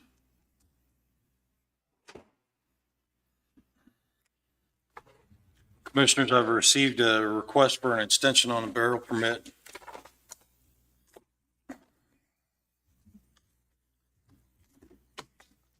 The original burial permit number, as you said, was 2023-02. This is a project on or spanning across the county that you had issues with and put a stop work order on. I've got a request for an extension. The request came in without fees applied or knowing whether or not it was an extension or a new permit, because we needed direction on you from that. And I believe we have representation from the companies involved in the permit and the work to speak to you today to try to resolve those issues. How long has it been out of compliance? I'm The sorry. burial permit, when did it run out? The original permit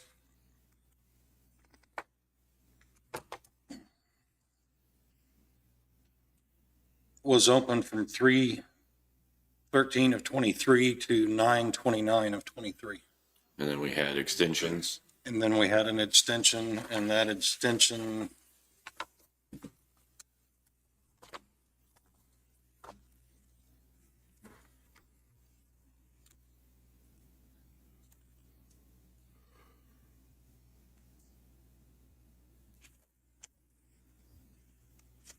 I see it was signed, I believe, the 27th of March of 23 was the original, but I don't appear to have the extension with me. I think I've got it in the SharePoint from last week.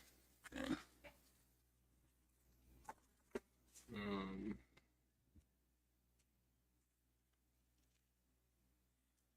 Just trying to find the right form there. Me too.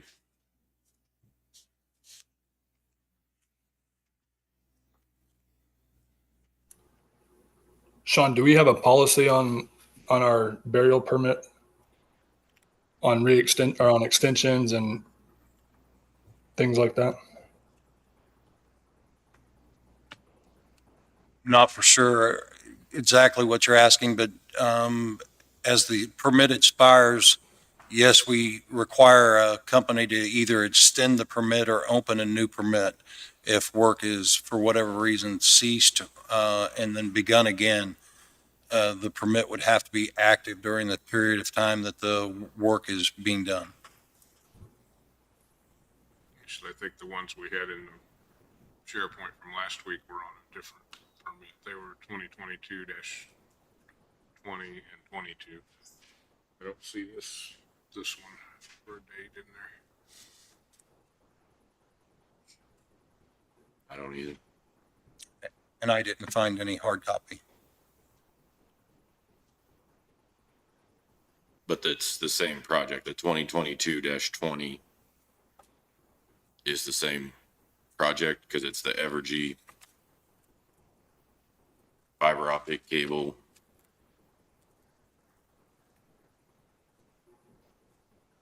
Correct?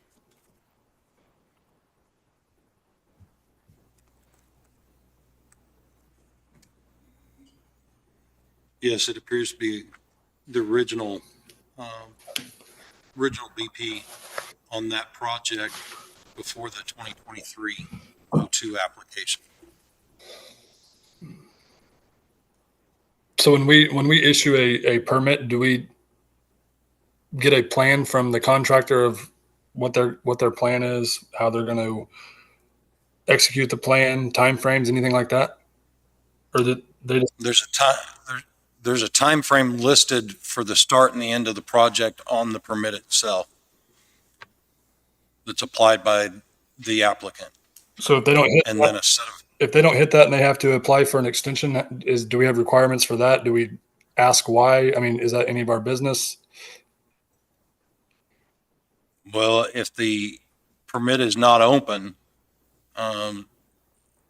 then they would have to ask for an extension. And at that point, it would be reasonable to ask for the reason behind the extension or the issuance of a new permit.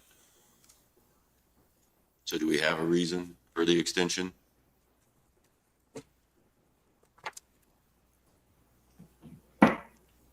You guys come up and state your name, whoever wants to talk, and who you're with, please.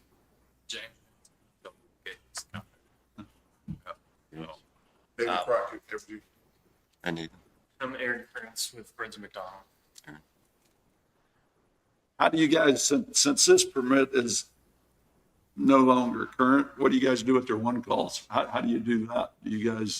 How do you keep them up to date? Because if you have those and you go over a certain time limit, you got to reapply for those also. Yeah. You guys do that? Yes, sir. Okay. Did you know this was out of date? I did not. We have a separate permitting department with Burns & McDonald that takes care of that. Yeah, and I can speak to that. I know Carly's been talking with Sean West and has been getting basically a verbal renewal without putting it in writing, kind of just as we've continued to work on this. I know it's been a kind of a delayed project, so there hasn't been as much activity on it. So we've just been keeping it open. So when Lintel does work on it, it's still agreed upon that we can keep working. But as discussed in the last meeting, with it being so out of date, I think we've now submitted for a new permit for the project, just to have record of it. But it was our understanding that the agreement with Sean was enough to continue working on this. A verbal commitment, I'm not good with verbal. I don't believe, Sean, is that something, I don't see Sean okay like that, truthfully. Myself.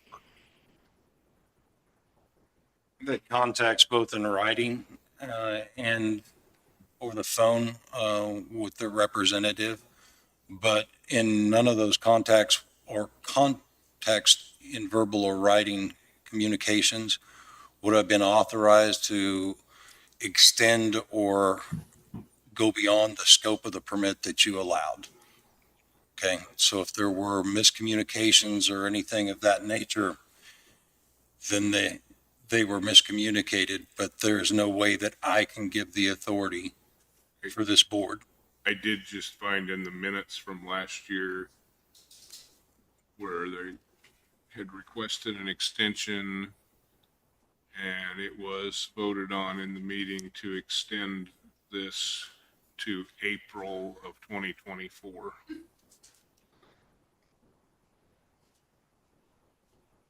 So then when the permit ran out, you guys pulled off, or, I mean, what happened? Because I've been getting a lot of complaints about that conduit and stuff sticking up out of the ground for a long time. Yes, we were pulled off the project and moved to a different. And is that typical to leave conduit like that up in the middle of the road? Well, another concern I have with the location of it, with us cleaning ditches, this isn't gonna work. You know, I mean, because you guys have 3 foot of cover. We have a required depth deeper than that. You're required to have it deeper than 3. Yes, Is it deeper? it should be. I can't speak on that without. But what I'm saying is location of it. If we go in and have to take 2 foot off of our ditch because we are cleaning ditches, it's no longer, who's responsible there? You guys gonna move it then? Yeah, if it's in a location where we have to relocate it, we will. Well, the way I feel where we're at right now, I don't know how you guys feel the way we're at right now with the process we're going through our ditch cleaning.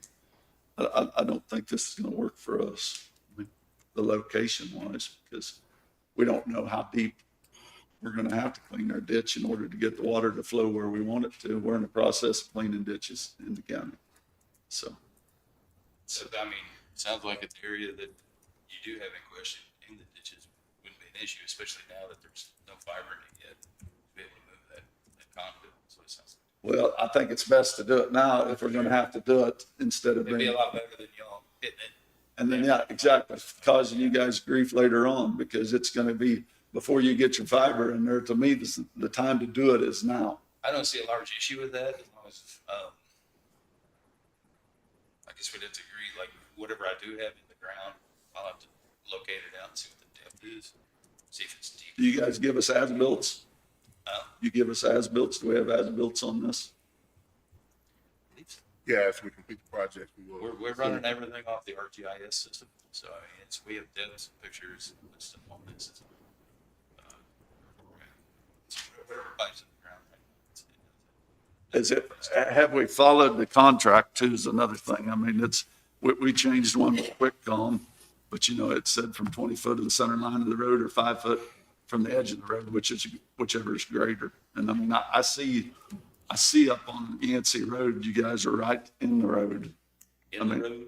In the edge of the road, right in the edge of the road. I mean, we basically, with your stubs coming up, where we can't grade our roads where they're at right now. Right. So, I mean, it's a problem for us right now, Right. I guess is what I'm saying. And I don't know, how do you feel? I agree that it's an issue. What do you say, Danny? A major issue. I think that I got, last week after we talked about it, I got a text from a individual that sent me a picture of a piece of conduit laying on the ground, ripped open, out in the middle of the road beyond his mailbox. So I don't know how this clarification and who's responsible for what. I don't know. I don't know how we move forward. Well, moving forward from here, I would like to see personally that we put a third-party inspector out there that we hire, that whoever does the work pays for, because in order to cover us, that's what I'd like to see. Have a third-party inspector that we actually put on the job site, but you guys or whatever contractors out there is required to pay for. Because on a different project, I've had phone calls of people, I didn't know it was in the road, but not you guys right here, but it's happened, and they're going down our road. It's a big issue to us if we decide to clean ditches or change our road. Are there issues outside of just Yancey Road, or is that where all the complaints and issues are being observed? Because this project spans. I can see places that be issues besides Yancey Road. Yes, there's a lot of roads. It isn't just Yancey. That's one that I've been down, and I said that, and that's the first one I was. It's clear across the county.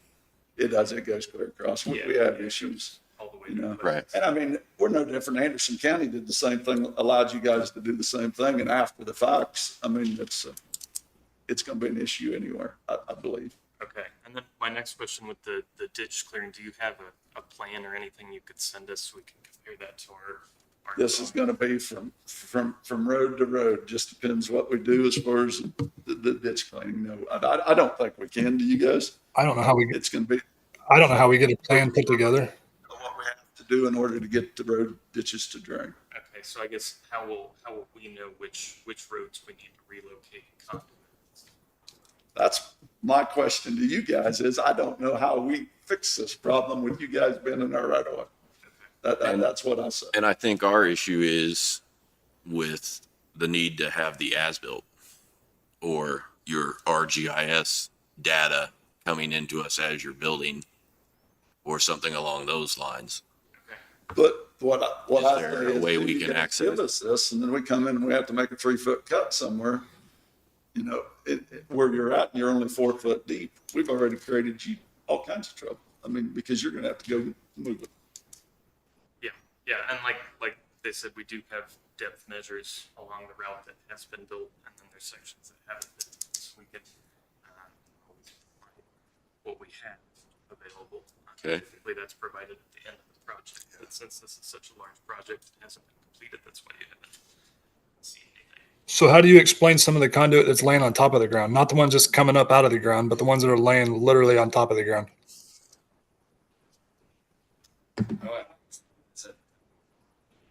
Left there, left the other pieces of conduit. I can't hear you. I can't hear.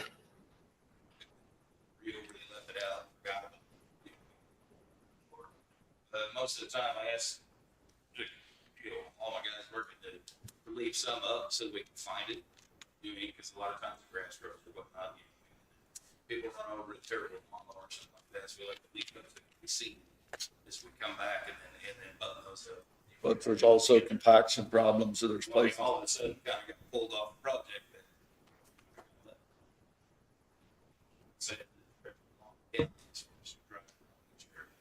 There's a lot of places that it's not compacted back in. I mean, there's cattle fell in it walking down the roads and guys moving cattle and everything else as far as the compaction over your ditch. We've had issues. I mean, I've had multiple people tell me, you know, of open trenches. You know, it's, I've seen equipment sitting along the road with one orange cone sitting next to it over the weekend and nothing else 5 foot from the road. Blacktop roads. I've seen. So the new permit has signage and things that way. Is that how you're going to proceed going forward? Because it's not how you've been proceeding, in my estimation. We're referring to the accident I'm referring to signage signage. in regards to where you're working next to roads. Yeah, we have utility work ahead signs and cones and whatnot up when we're working in those areas. I did have one instance where a guy pulled off the road momentarily, only had one cone out with his flashers on. He was reprimanded. The whole crew was, we had a stand down safety meeting as far as, how we're supposed to be setting up our signage and whatnot. That wasn't the only thing. I've seen more than that. I'm just telling you, I've seen things in Right. those situations. I have to know the specifics. I know you do. Projects. Yeah. Evergy's not. You went down 1700. Yes, Yep. 15. I don't feel comfortable moving forward with any kind of permitting until we figure out who's liable for what's previously been done and get a good plan in place.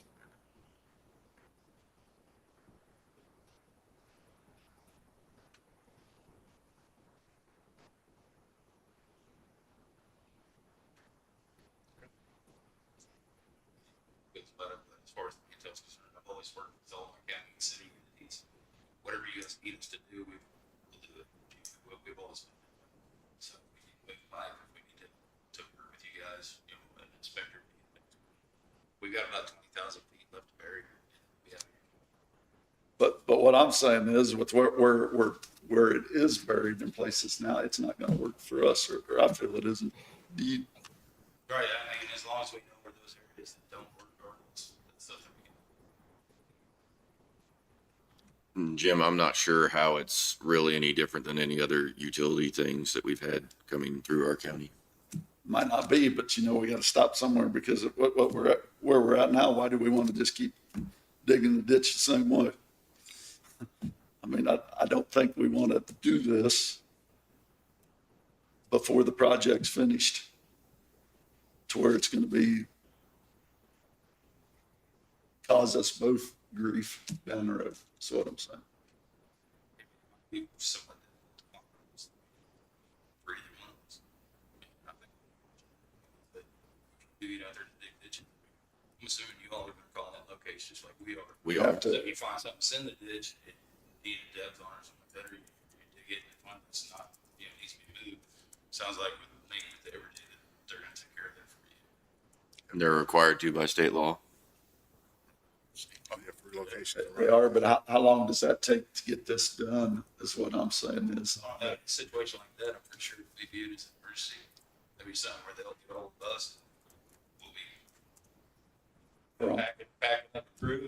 For a mile of road, or, I mean, I'm just using that for an instance, there's, Yeah, so, but I mean, miles, the other thing we gotta keep in mind too, guys, is in Urals County, there's a lot of rock. Mm-hmm. So it takes a lot longer than just regular hours. So it's really hard for me to put time on how long.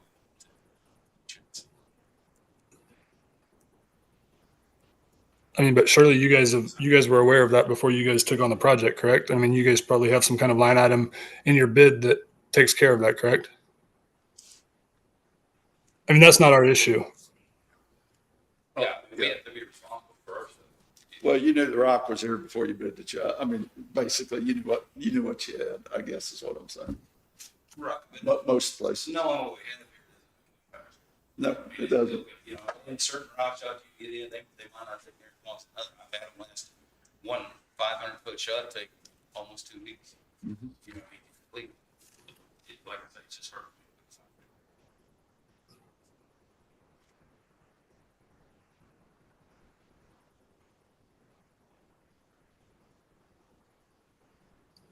When are you going to start putting in the fiber? I mean, you said you had 20,000 feet of, Get 20,000 feet of conduit left to place. and then you're going to start splicing at what point? As soon as we got continuity, through the fact where we can start placing the fire. Saw crews. Rock crews. Are you sure that you followed the contract in every place that you've been? I mean, as far as footage was? It's been a bit of it, so as far as what I've been involved with, yes.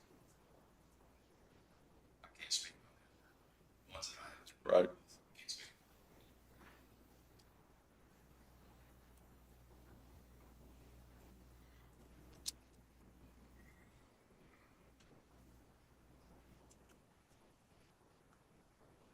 The way I feel is right now, I'm not comfortable with moving forward until we know where we're at. And as far as the ditches, as far as for our ditches myself, I don't know what these other two commissioners think, but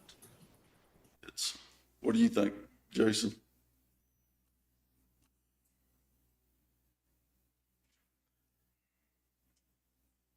It just continues to be a problem.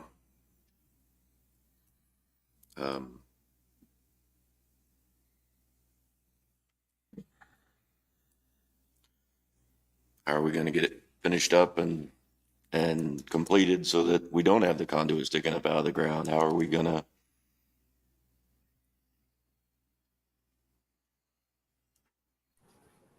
But it's the same deal where it's land, we can't, it's not gonna work for us to clean our ditch. Some places. Just depends what cut we have to make. I'm just saying we have that with all of our public utilities that we have currently as well. And I understand what you're saying as far as holding them to a different standard, starting somewhere. But I think we need to start that on our permit process rather than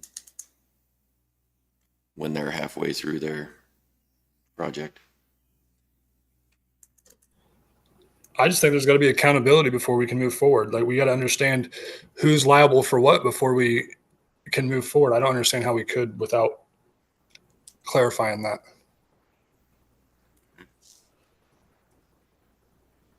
I mean, if the project's done, the wire's pulled, they demobilize, and then you two are left with, I mean, next year, you two might be left with the problem of the fiber being ran through the ground. And then our employees are blamed because they can't get the ditches done. I don't agree with it. I think there's got to be an understanding of who's liable for what before we can move forward. So do we start with getting the information as far as what's been built?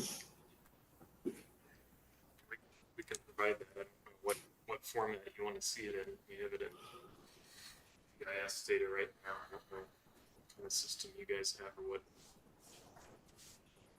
you'd want to see there. I can't hear. We can't hear what you guys said.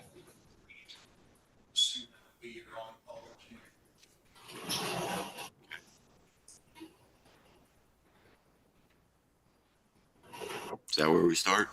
I don't know. We can't hear over the camera what. Figure out where it's at in our ditch. If not, we're just causing ourselves grief for years to come.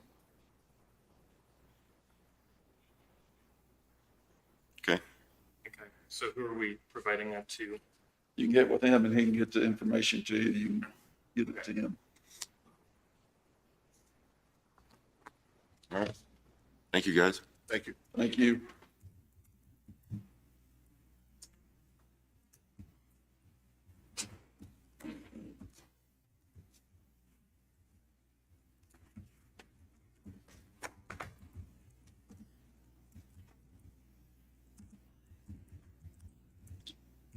Did John have something in relation to your project?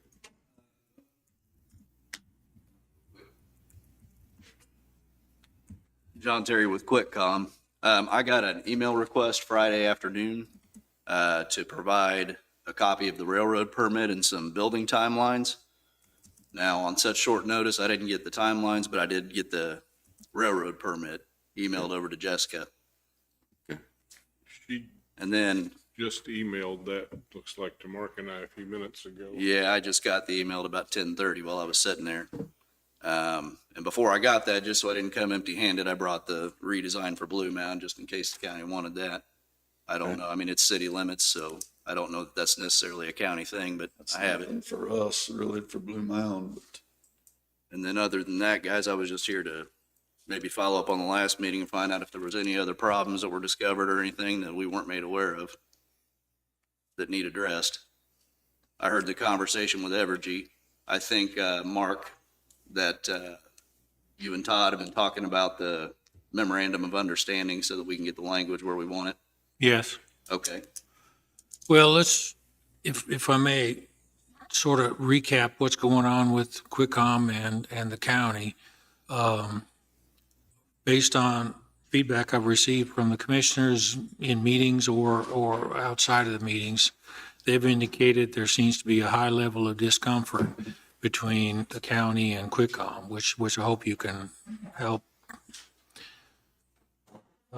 increase their comfort level. This is $1,160,000 deal.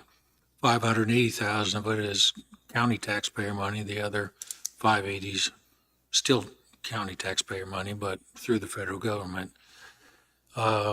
Interesting contract where the county paid $522,000 in advance and then had a $58,000 holdback, subject to completion of, I think it's 90% of the project within 24 months. And that date was coming up here in, I don't know, 5 days, 5 days. And last week we got a letter from some individual at QuickCom, JMZ or whatever, saying, well, we're going to miss it. We're going to miss the 24 months project due to circumstances outside QuickCom or JMZ's control. One of them was 2 years of bad weather, 22 and 23. And the other one was a head scratcher, and that was what you just mentioned, this railroad crossing permit that is preventing them from finishing by the map, it looks like half, but based on an email, I think from you, it said you're about 70, 75% completed. To be clear, what we consider completed is lit. So not just constructed. Sure. If we were rating a percentage based on what's actually been constructed, we're probably well beyond 90% because that railroad shot and the city of Blue Mound are the only two things that remain to be built. But we don't consider it complete until there is lit fiber going through that conduit. Dark fiber's no good. Needs to be lit. Needs to be lit. yeah. Okay. That's. So these commissioners had indicated in the meeting, and I think in conversation with Sean, and he can speak for himself, but it seems like nobody knows what you know from the county. And this is just for the benefit of these commissioners who get calls and stopped at a convenience store. What are you doing with our $500,000? And I don't think they knew off the top of their head what you're telling them now. And they have no independent corroboration. So that was the purpose of the call to the attorney, is make them feel better that they know as much as you know. Sure. Not just from you, but from their own pair of eyes or their own investigation. Right. It is not unheard of, but it's a little unusual to have this $500,000 and then in 12 or 14 days saying, we're not going to be there. We're not getting there due to a couple things. And for their benefit and for the taxpayers in Linn County, tell less and show more, Sure. what you've done. And if it means renegotiate this contract instead of this memorandum of understanding and offer some of that holdback money for them to go hire themselves an independent engineer to go follow behind you so that the taxpayers know what you've done with their $500,000 and the whole 1.16 million. It's kind of between you and them, what you want to do. This is just me talking to your lawyer and say, what can you do to help answer a question on exactly what's happening there? Because right now, nobody in Linn County, it seems, knows what you know. Sure. Well, part of the memorandum of understanding, the way I read it at least, was that at the completion of the project, we provide the county with a set of as-bills that detail everywhere that the fiber is. Outside of that, it's always been my belief and our belief that we've operated within the grant agreement, and that anytime there's been an issue brought up, whether it was by Sean, by the commission, or by an individual resident, I've had some phone calls directly from residents who had issues with placement of boxes and things like that. We've dealt with them. If that's not the case, or if there's something that I don't know about or I'm not aware of, I'd love to know so that we can address it. Well, there was a time we shut it down and had the MOA changed because you guys wasn't in where your contract said you should be. Right, and then during that meeting, I remember we were asking you, do you want us to request a variance anytime we need to move something in the right of way? And we decided that we wanted to go to the memorandum of understanding. Yes. But it was never signed. Well, we signed and sent it back with some changes, and I think that's what Mark and Todd are working on right now because you guys didn't want the language in there about the negligence. But then again, I don't think it's going to do us very much good to have it into place in our ditches where it's creating us troubles when we start cleaning ditches. If you have to have do you have 3 foot of cover? Is that what you have to have? Well, it's anywhere from 24 to 36, depending. I mean, in areas where we hit some of that bedrock, I think they went to 24, but that's all going to show up on the as-built. So if we go take 12 inches off, then what happens to clean the ditch? Well, I mean, if kind of to piggyback on what the Evergy and Burns and McDonald guys were saying, it's state law in a right of way. If you guys are doing any kind of improvements, expanding your road, digging the ditch out, and we have anything in the way, we're required to move it. I believe that's also in the original grant agreement, if I'm not mistaken. So the liability for the county stops at the locate unless there's an act of gross negligence or willful neglect, or however they want to frame that, We didn't call in a locate. I mean, what are we talking about from our negligence? if a locate's not called in, then that's always going to be on the entity that's doing the work. Right. If you do any kind of digging and don't call in a locate, you're going to be responsible for whatever you hit, Right. whether it's water, gas, quick comm, whatever it is. Now, you're going to find on some of the paths that we went down, old telecom lines that are inches below the surface. We found those pretty quickly when we were going through the rights of ways. But I agree, that's right, but why do we want to make ourselves create a headache today on down the road just because of that? Well, you don't, we don't. Well, that's why, Yeah. that's what I'm saying is we shouldn't be putting it where we're putting it is what I'm saying. Well, outside of, I think 2 areas that we discussed at the first meeting, where the right of way simply wasn't big enough, or there was a pole in the way, or there was a resident that had a private fence or something out in the right of way. I mean, obviously we honored the permit process. It wouldn't have been in our best interest not to. Well, I think we should fix those situations now before we get on down the road, is what I think. I think Sure. those situations like what you're talking about, we shouldn't put it in our right of way to where 6 years, 6 months, 16 years from now, it's going to create us trouble. Right. I don't want it there. I want to change it today before we get up and you guys, then we cut your fiber and Yeah, create you trouble. right. And, No, I agree with you. I'd rather, settle it now and figure out what the best practice is for both of us to make sure you can get your ditches cleaned and our fiber's not getting cut. that's where I'm at. There's, I believe, almost 30 miles of it in the ground already, so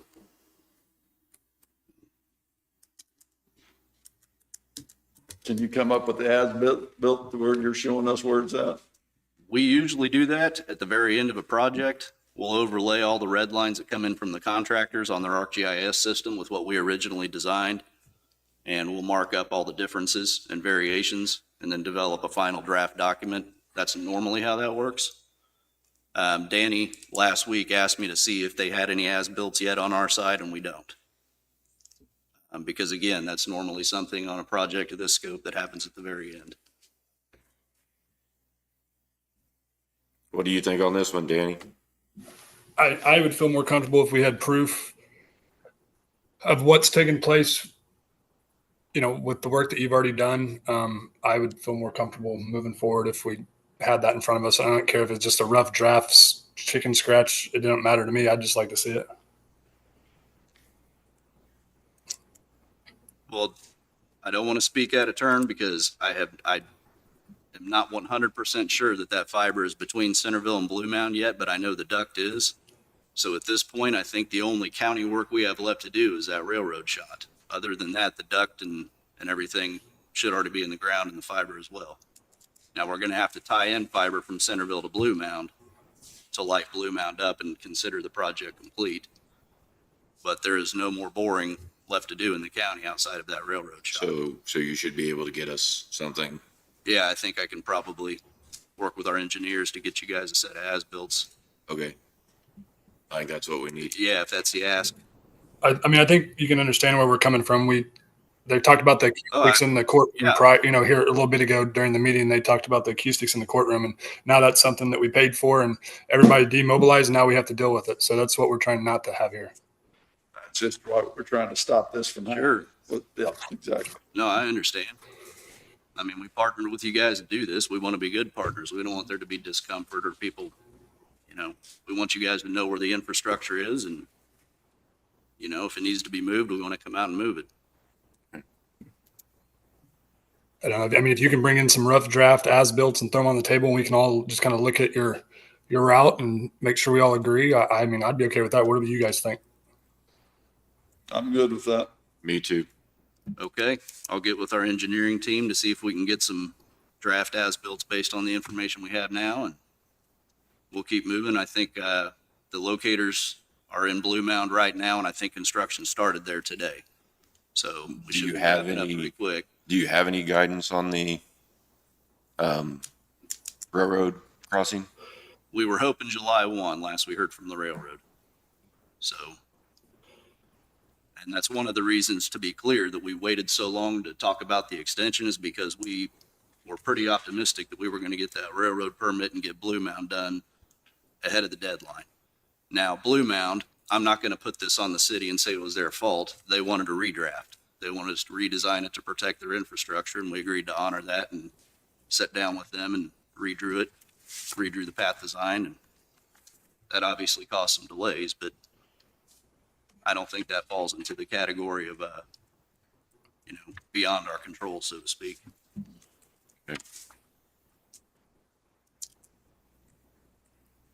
Thank you, John. All right, thank you, Thanks a guys. lot.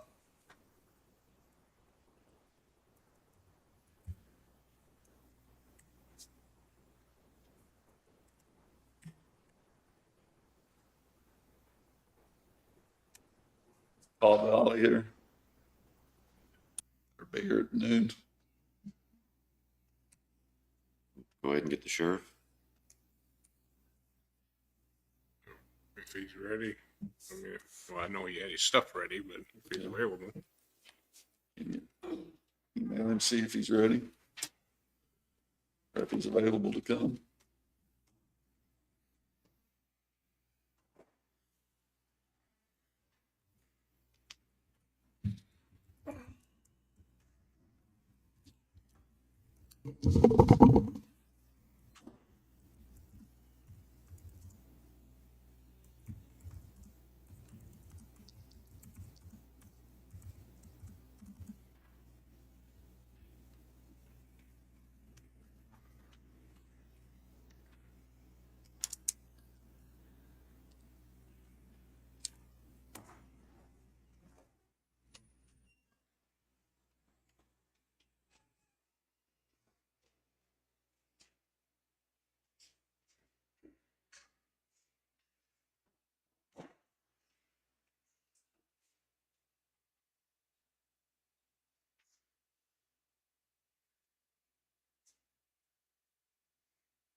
Probably wouldn't hurt. And I just got a response from Kevin and he can't make it till 1. Okay. So we got time. Do I now? For what? Legal? What do you want, 20 or 30, or what do you want? I think 30 is going to hurt anything at this point, is it?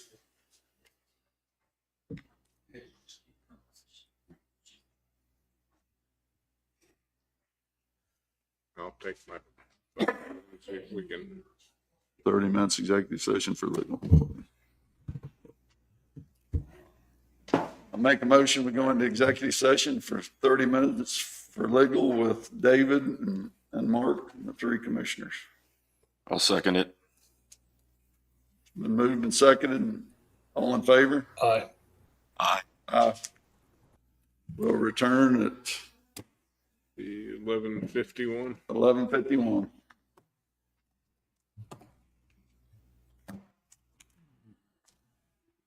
I'll take my phone in there with us and see if we can get Danny on the phone. You want to take a couple minutes to get that started? Mike, yeah, I take a minute or 2 to get there.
What's up, you say?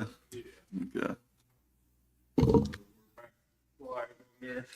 There was no action from executive session.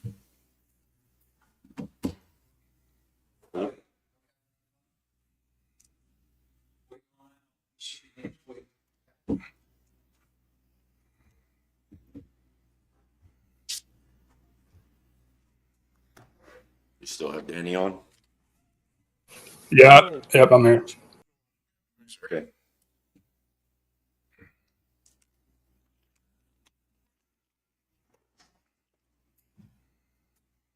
Just gonna move them up here to the table. That work for you, Jim? That's fine.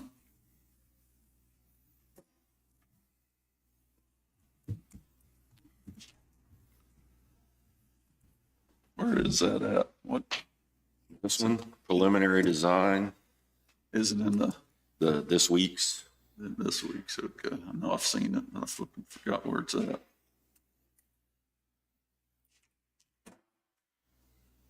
This week's meetings and Hang on. let's see. Preliminary design, there it is. You got it? Yeah, I found You're front and center. Well, all right. That sounds like all kinds of fun. While we're waiting on Al, I would like to clarify something. I went back and did more research because of the question of the extension that David brought up on the Evergy project. And I told you clearly that I wouldn't verbally approve anything. It was never verbal. It was done in writing. The problem was that our extensions and the process didn't develop a new permit. As such, it extended an old permit by your consent. It was in the hard copy file, and the file prep folder that I brought out here was printed from our files and did not have that document in it. It's been corrected, but I think it's moving forward. I'm gonna, with your consent, work with Darren to see what options we can about that program that he's paid for to track these and the extension. program that we could track them in on. It would clear things up because I want to be very clear that Carly is not misrepresenting anything that her company did, that the fact that I printed one copy out of a computer and the hard copy was in the hard copy file is our accounting error, not hers. So I think it would be good to get that on Darren's software, so we can start tracking those things.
here with Call Valley, it might be prudent to ask them if they have someone on their staff, if necessary. They have different engineers and different projects that do design review or project review on those aerial permits.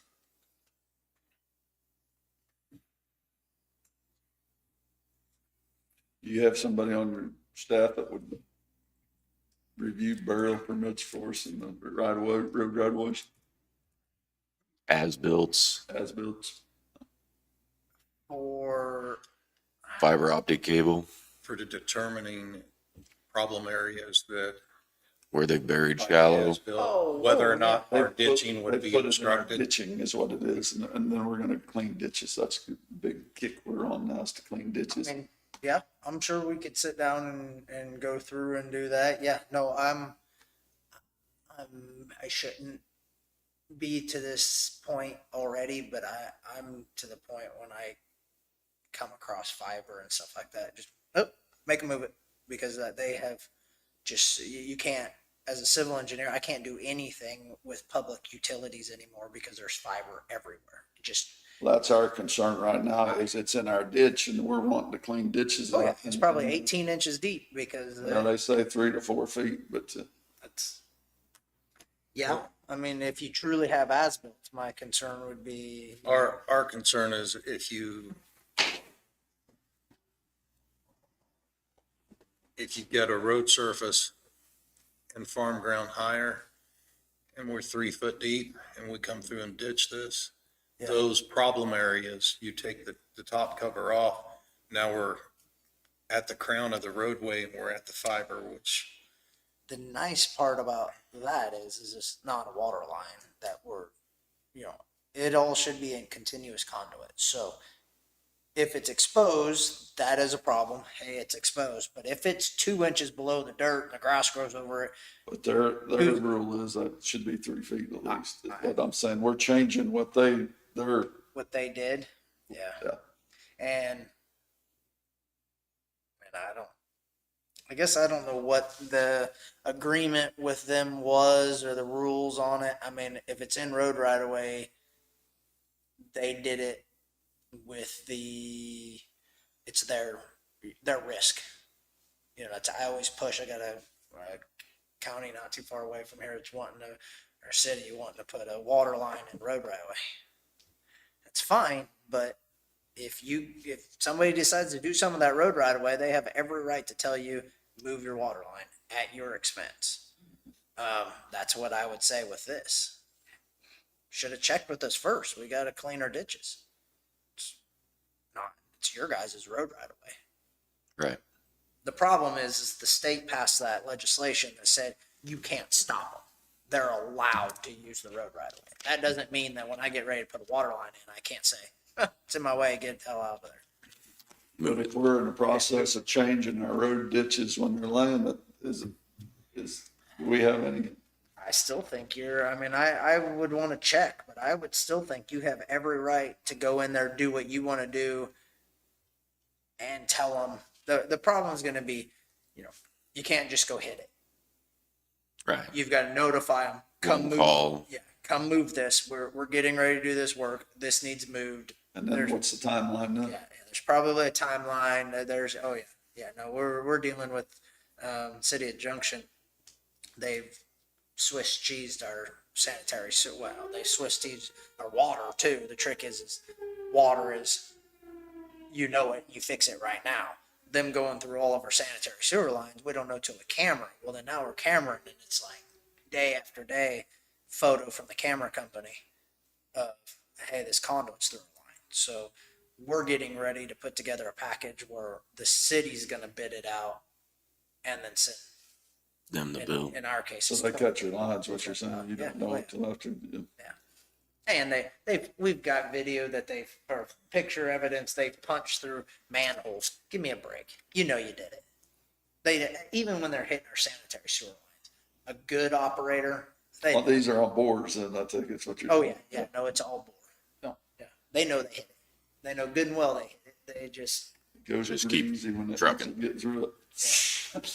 The interesting part will be, and we have the city's council getting with Twin Valley, because that's who in our area is doing it, and saying, we're not giving you a choice. We're bidding it out. We're choosing the contractor. Clearly, you're going to have to be present. They're going to have to show up to move their line because it goes through our sewer line. But it's one of those, we're going to send them the bill and they're going to have to pay it. Well, are they going to send it out to all these boring companies? They're using 7 different companies in our region. But yeah, I would say you guys should have every right to tell them, you got to move it.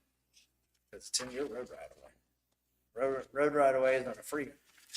In a way, it's a free for all, but in another way, it's not a free for all. So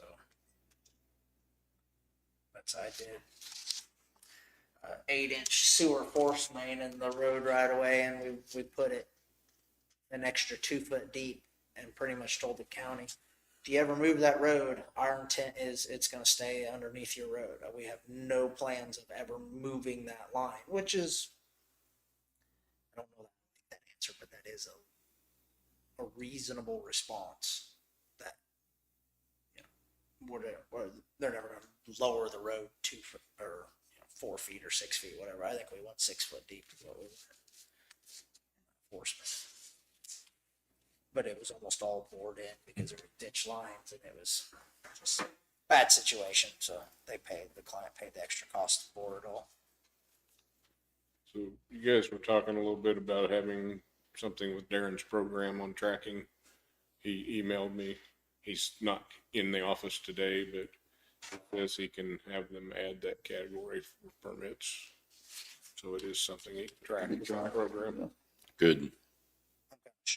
Well, 3 to 4 feet. I guess maybe that is how deep they're putting it in our area, because they're hitting service lines like nobody's business, and that's because they're right at frost depth. They're right at 36, 42 inches. Yeah. And like where it's solid rock, there's some of it going in at 24. But they're required, I said those are required to be 3 feet, right? It's gas is the one that I always get so shocked that they're 18, 20 inches deep all the time. And I would think of all the utilities that ought to We'd be want deeper. that one further away. Yeah. I had people doing some work for me, putting in stuff for my new house, and they found a gas line where it wasn't exactly where it could have been in the alley. Because apparently when they were putting that one in, they hit a rock shelf and just kind of curved around it, and luckily they spotted it before they broke it, but Forgot to put it on the as-built. But it was about- Had the as-built. it was about 4 feet from where it was supposed to be. This had been 12, 14 years ago on Fort Riley. I was actually surveying at the time, and contractor, we were out there staking limits of construction, and he dropped his blade and was peeling dirt just to get the topsoil peeled off and stockpiled. And here's this yellow stripe across the project, and it's like, what the heck? Well, he had unearthed, it was about 6 inches deep, a gas line, big gas line, a 4 or 6 inch HDP gas line that was out there. And that's all the deeper. And like he said, he's like, you know how easy it'd have been for him to have made a different decision, drop the tines on the back end of that blade and rip first before peeling. He's like, we'd have had one heck of an ordeal. Did not have a one call out on it. Nope. And Fort Riley's a funny. They don't. Yeah, it's. Get you in trouble without a one call. Yeah, you can call it in. The trick is it's not like outside of Fort Riley. It's them internally, because it's all supposed to be secretive, and So they can't let any line locators in. They got to locate it all themselves. it's on base utilities. Well, if the wrong person doesn't get notified, then It's then havoc. yeah, then it doesn't get marked. Yeah, Fort Riley's a funny beast, because in one breath everything's secretive, and the next breath I tell you it's a joke that there's so many people that know stuff that there's a special fiber optic line that runs through Junction City and goes out to base, and it's supposed to be some special deal. Well, we come across it all the dang time.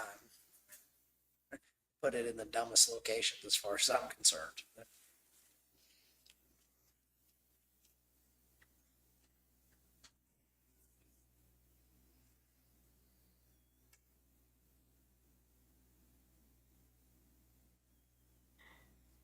Yeah, when you were talking buried dips, I was thinking you were talking like human burial spots. I don't know that we. No. No, fiber optic. Yeah. We don't get into the other. We don't make them have a permit, right, Jim?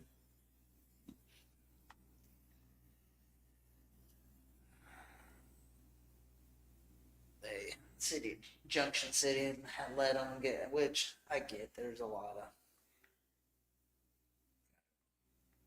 of the political side of who's gets to come to town and who offers the best deals and incentives and stuff. But they pretty much gave us a etch-a-sketch of a 11 by 17 with some lines drawn on it. Here's where we're going to go. It's like none of that proves any. I mean, it's such a small drawing. None of it proves anything. None of it's clear about where did they actually wind up. None of their markings, there were spots where you're like, well, we know we've got water and sewer right there. Why would you choose that side of the street? Well, they didn't come drive and look. They just drew pretty lines on a map. This is what we're going to do.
Hey, Al.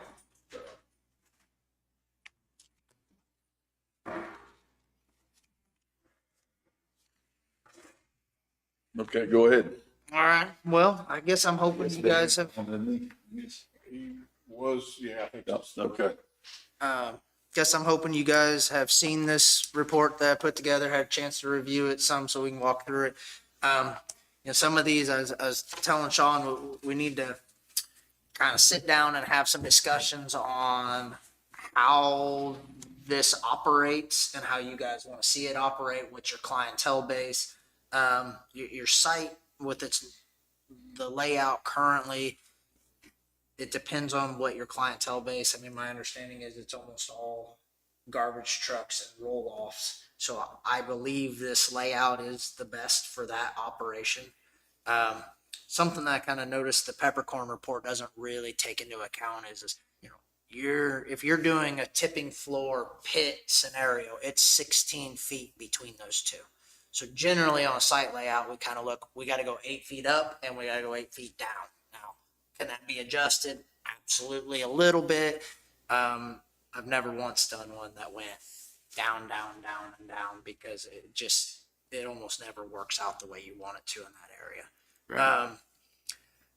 But so then the other thing that I looked at is we almost always do 70-foot long. That way a loaded, and this is a walking floor trailer and a day cab, will fit, and you can drop the doors down. That way the unit's down in the bottom, and when it's bitter cold or whatever, it's protected, doors are closed, keeping Trash from blowing away. yeah, trash from blowing away, weather from getting down in there, that kind of stuff. Kind of said, the options I was looking at, almost all were keeping the scale right where it is. I don't see any reason to move it. It's an added cost unless, sometimes guys operating it know that there's issues, problems, things you'd like to change. What you need to keep in mind is we have an active sale just north of that. This? No, Oh. that's a lagoon. Yeah. We have an active sale over here. Okay. So we can't cross. We cannot do anything on that sale. Okay. Not even 20 feet worth. Okay. Well, part of after looking at your lagoon, I think it needs rebuilt anyway. So part of my price in there was a fee to rebuild that lagoon. If that's the case, we just slide it that whatever you need, 20 feet south, I guess. Turning movements are really what I say the site kind of has struggles to make things fit. Right. And that's what we're trying to show here. I mean, 53-foot long trailer, a lot of them walk-in floors, the axles are at the back. It takes some room to maneuver, and we want to make sure that when we're done, we don't wind up with Something that can't be used. pinch points. The other thing is a lot of them we have clients that want the open-ended, either fully open or with big doors. The big doors add a lot of costs, so a lot of places just do they're wide open, or 2/3 of it's wide open and wrap the corners. The other option would be to build it so it was pull through, so that you had doors on either side that close. So they could pull through and dump without having to back in. Yes. Yeah. And Al, what do you think? I don't think that would work. For dumping, you think it should be just back in and dump? Yes, because for the simple fact, I mean, if my guy's going out and pulling compactors, he's backing in or pulling through, he's dumping. Well, we got another commercial truck showing up. I mean, he's going to have to back into it. And that's a lot of times we've only seen. I mean, I've never even done a pull through, but I know of one. No, yeah, that's why we normally do. But I wanted you guys, again, this comes back to my conversation. I want the operator who's used to, what your clientels are used to, what you're seeing, that kind of stuff. We've kind of narrowed this one up to only 45 feet. The last one we did was Marion, and it was almost 70 by 70. They had some weird, I think they were running double the tonnage that you acted like you were running. And they had some requirement they wanted to meet where they wanted to have so many truckloads that could sit out on the tipping floor before they ever Loaded. Yeah, before they ever loaded. And so I don't think that there'd be any need to go that big. Yeah, pretty much that's it there. I got, we can go through the features that we would need to discuss, but as I moved, 4 of 6, as I moved the building north further so that you didn't have to kind of loop around to get on into the pit, then we get into some awkward position where that existing building, the finished floor is not very high. Our building would have to be sunk way down low. It really doesn't, it gets to be pretty awkward.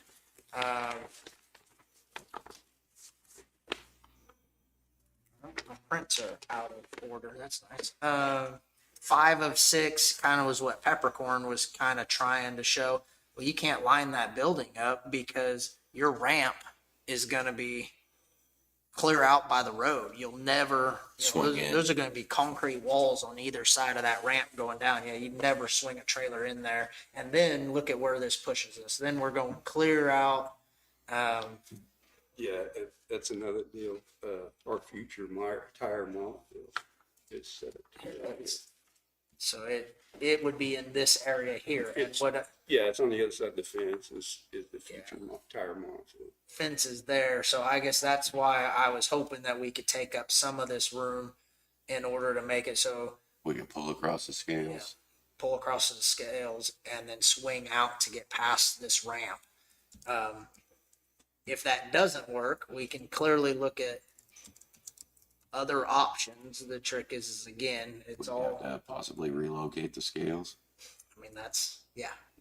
Again, that, So you're saying pull in the way and then go around the building and back into it? Yeah. no, go out around and just make the loop, which Oh. is what it is. You guys aren't running huge amounts of Loads. loads. Well, So it will be though. I mean, it's gonna that's be going the up. whole point of this, is so we take all of our compactors and dump it in our transfer station, load it on the trailer. But you won't be weighing that when you're dumping, right? I mean, when you're bringing it in to dump, you won't, Weigh it? yeah, you won't weigh what's coming in off there. We, not necessarily, no. I mean, we don't have to. KDHE does want to wait on it, but we can get the weight from Anderson County whenever. Well, I'm saying is that when you leave, you can get it, but when you're bringing in your compactors, you just bring them in and dump them and go back, right? You wouldn't have to, right? You get your weight when And that- you're leaving. Yes. If you, Yeah, we would. if you wanted to wait when So you're you leaving. could pull in, come through, Which, load, and then pull back around to get across your scales. yeah. Which is again, I know it's not ideal, Yeah. but I kind of, again, with your guys' site and going to a full size truck, that's, Because this on our tonnage, I mean, you take it like right now, we're probably getting 25, maybe 30 ton a week off of commercial. But once we start taking all the little transfer stations and dump them in there, we're averaging about 400 ton a year.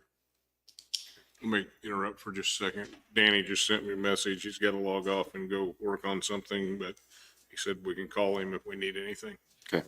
So you're saying 400 ton a year comes from, Our collection sites. That's all our municipal waste that we collected from our compactors? from the compactors and from our facility. 400 ton, then what do we get from outside? 400 ton, or, yeah, 400 ton. 400 tons? Go back and look at it. What do we get from our commercial haulers? We're averaging 25 to 30 ton a week. A week. Yeah. So 52 times that, be 150. 25 times 50 would be, 1,300 tons. and divide that by 24, what would, you wouldn't get 24 ton on, no, will you? We get, Oh, on a trailer? on a big trailer, what can you get on it, you think? I'm guessing between 15 and maybe 20. I mean, it's gonna be wet, it's gonna be dry. Right. It just- So say 17.5 or so, say 17 and a half ton off 13. and walking floor trailers aren't exactly light. There's a lot of moving parts on What are the we side. looking for on that? I'm not. Just truckloads, how many loads? We got 17 ton loads. And we're, okay. You're saying 1,300 ton, 1,300 tons and then we had 400 ton of divided by 17, it'd be 70, or about 77. so a load and a half a week. That'd be pretty close, probably, yeah. Yeah, because, I mean, So then we take our own, we're talking 2 loads a week with another 400 ton. Wouldn't be over 2 loads a week, right? No. yeah, I wouldn't think that. Because, I mean, we're pulling these compact sites and they have anywhere from 3 to maybe 8 ton in a box. So, This is kind of why I was saying, if we leave the scales where they are, you're not loading you're not making that loop 5 or 6 times a day. You're doing it twice in A week. Yeah. So that was kind of why, while it's kind of inconvenient, It's not detrimental. So I didn't feel like it was. But again, this is all, it's your guys's, and I feel like your opinion on this is as important as anybody's, because you're out there running this, what, and so then that comes to this, if this is going to be a tire, But if we do the Yeah. monofill somewhere else or adjust that permit, we can work yes. with them to adjust Because that. this is just projected as future tire monofill. It's not set in stone. It's Okay. Well, that's good. Question on the tipping floor itself. Yes. What are you anticipating loading these trailers with? So everybody else that has gone to running backhoe with an extended boom, shove with the front, turn the extended boom around, and pack it. Okay. That is what kind of standard operating procedure at this point has become for everybody that I know of. What do we have down there now? skid steer. Skid steer. Yeah, we're putting it in a 2-yard hole. Right. A lot of the places have had overhead cranes and all kinds of things that everybody's, when they break down, become obsolete, everybody's getting rid of that, switching over to. just a loader. So there would be, because the backhoe would have to be reaching over the wall to pack, but there'd still be a wall to There pick wouldn't be up a or wall scoot. on the backside though. It'd just be, the trailer would be level with the floor. Yeah. And it's one of those, that's where, so one of the things I haven't been able to figure out yet is your water source, and is it a good one? But yeah, keeping the floor clean becomes a thing that the operators learn right away, because you're driving right up to an open pit. What lets it go over the side of the trailer? Is there rubber or what? I mean, how do you? Yeah, we do a metal chute with rubber drop downs. Drop down on it that- where it actually hangs down a little onto hang the down trailer. and tries to make it so that it funnels all of the waste directly into the trailer. There's always going to be a little bit of miss from time to time. Wind currents. Again, this comes back to Closing the doors. yes, sir. Yeah. Now, Building what and does the digging up. doors, when you have the doors down like that, is it an issue in the wintertime with freezing and things? I mean, with the snow or ice or? So I've never really had anybody say they've had trouble with any of that. Clearly, so what we do is down in that pit, we put a drain, like a grate across the center of it, and then put a trash pump, a grinder pump that pumps the liquid back up. All the other places we have got good sewer for it to go to, which is arguably stormwater, but I always, nasty these ramps get. You don't want that going into your storm sewer system. Let's just go to sewer and be done with it.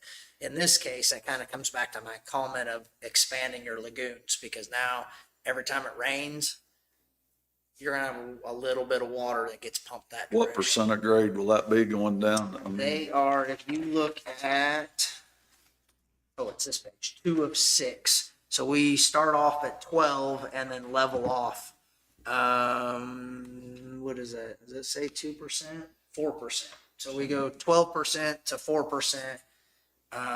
And that the location of that change is crucial for that truck to get Under the building. Yeah. And that's why you look, we try showing, 70 feet. So 70 feet for the building, but then it's a 70-foot ramp in both directions. And that's dependent on the 8 feet. So if we would come up with a configuration where we actually wanted to shove that lower, then those ramps are getting longer. Right. It's all kind of tied together, but that's why I put these cross sections in, and these cross sections are kind of confusing. This shows an open frame door here. Well, if you did a pull through, that's where it would be. on the facility that I stole these from, we left half a building up and they did the pull through for 6 months while we built the other half of the building. So we built half the building, switched over operations, built the other half, and tied them together. It was, Nice. I would never do it again. It was not good. Just a logistics nightmare on being open every single day still. Some of the things, if you look at the cost estimate, I mostly agreed with Peppercorn's kind of basic bid, $1 million, and that's kind of what I would tell you would be the cheapest thing we could give you. I call out some extra items here that I really think we would be best to go with, and I can, a mezzanine. The mezzanine is this depicted on 2 of 6. It's a metal walkway, and it allows the operator to strap the load inside. I've got facilities that don't have it. I've got one where the scale is down in the pit, and then they pull out. Well, then they've got some contraption that they've built that's stairs that to go hook there. And I don't know what your guys' trailers would be like. Maybe the new ones, they figured that out.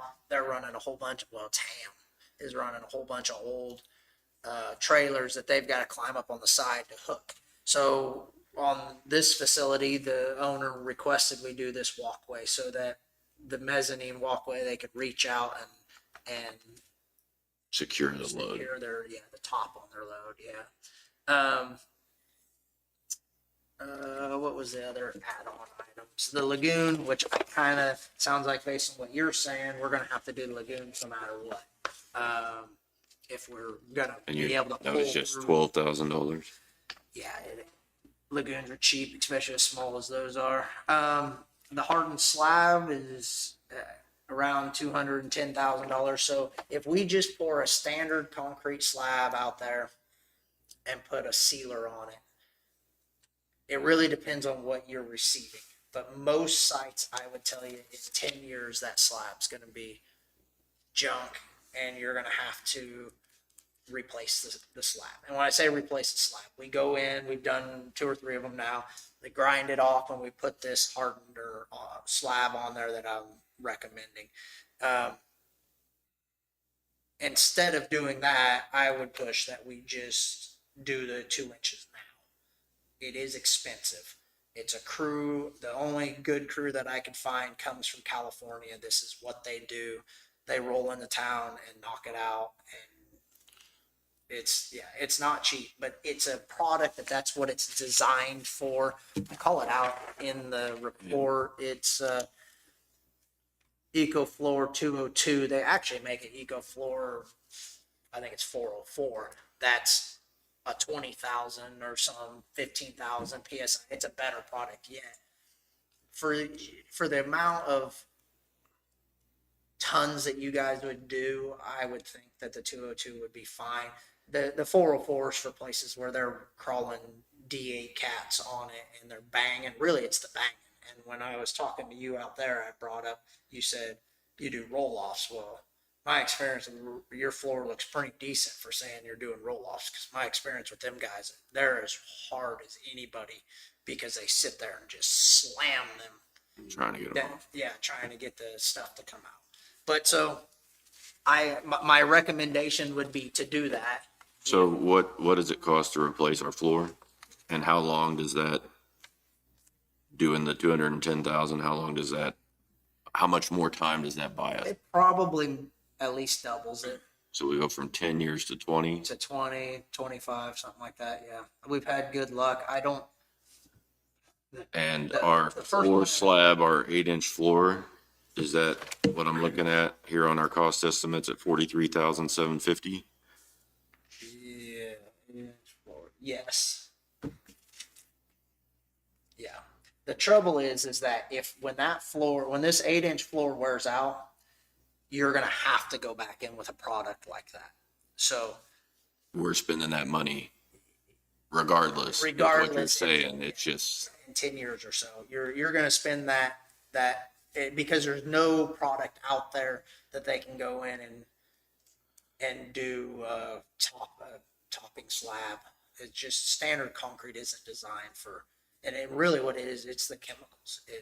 It's the acids and stuff that come from the waste that is just eats the concrete. So, and this is one of those where I guess maybe this 8-inch floor slab price goes down, and I tried like heck to throw this hardened slab price up high enough that I'm sure it would cover it.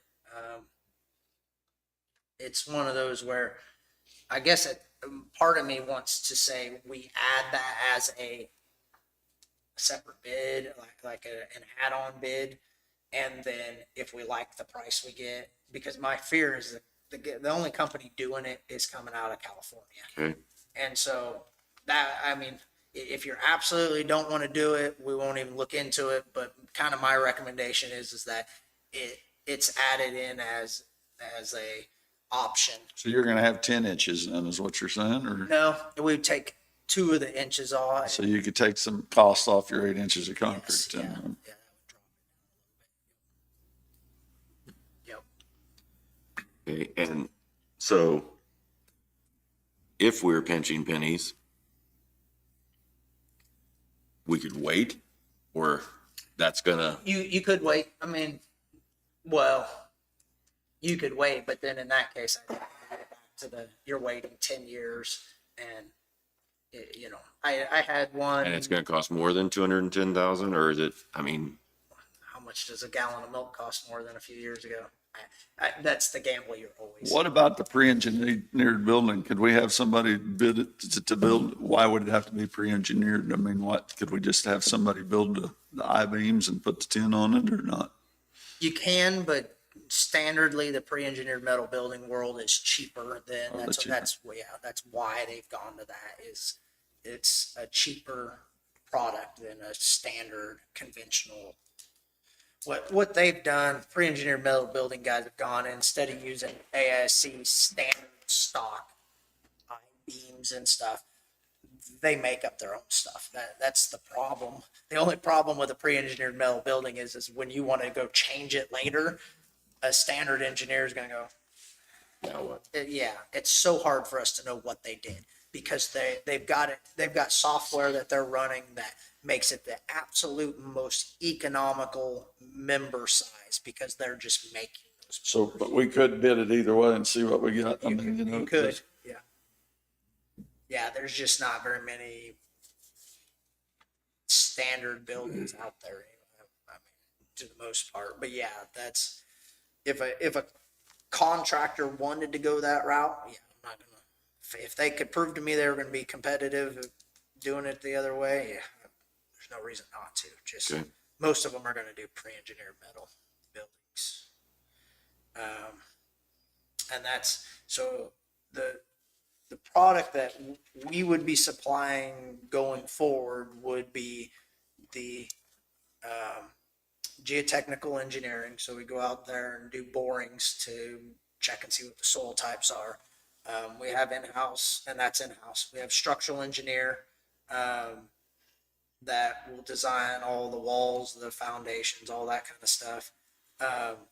We'll wind up having to contract with an architect because we've got to do a code footprint no matter what, just to prove we've got enough doors and stuff. So that will be contracted, and so would be the MEP, which would be your plugins, your lighting. So, but both of those fees should be fairly minimal on a project like this because we're just not doing anything that requires a lot. But yeah, a lot of that.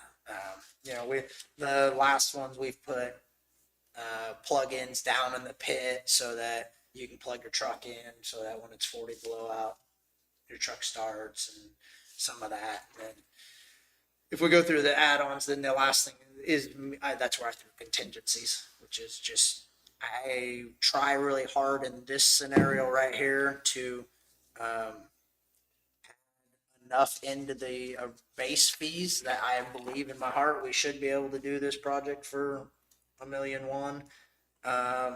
But you never know what you're $1.1 million total. Yeah, without the add-ons. balance. Yeah. But, contingency is 200,000 there, so. Those are thrown in there for one of the last ones we did, we ran into, there was a 8 foot by 8 foot by 10 foot long concrete chunk buried in the ground that nobody knew about that we found. Well, it come to find out there was a generator there back in the day. So if we already have a contingency line item, David, on the budget, I mean, do we need to be building one in on this one as well? Or if we were to earmark part of it, how would that be Just different? for How would the that work? contingencies on the project out of it. For the project, I mean, you're saying we got the ARPA money is what we're saying. We're spending the ARPA money. We're gonna have to spend other money Right. because we're not gonna have enough, correct? It's correct. You're spending that on your expansion. Right. It's going to get you time to work this plan. So let me And then bring up a contingency here. what I'm saying, Jim, is that we've got that money set back already on that side. Is that how we fund this? Or how do we fund this the rest of the way?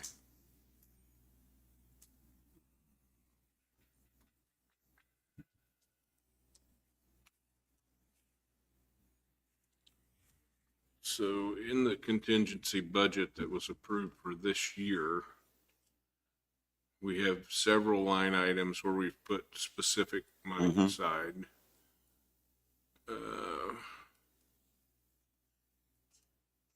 That we shouldn't touch for anything else.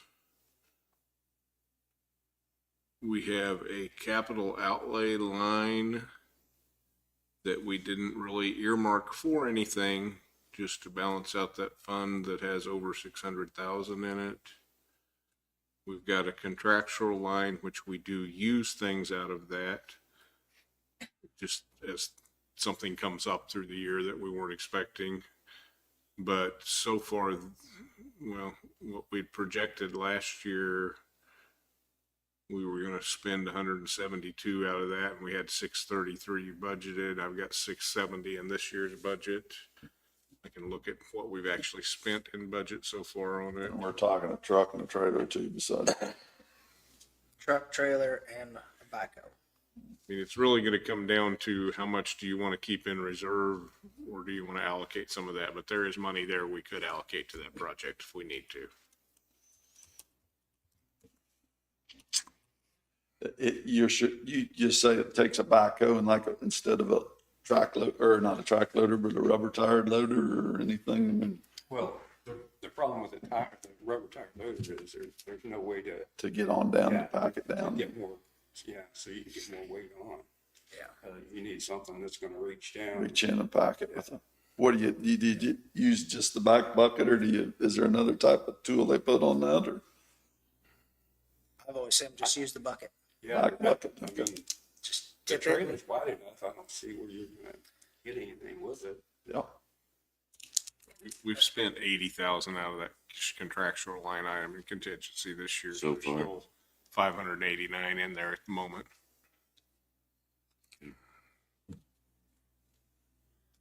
Because we don't have money sitting in solid waste, No. correct? Not for All this stuff. No. Okay. The money we're moving for solid waste is for our closing.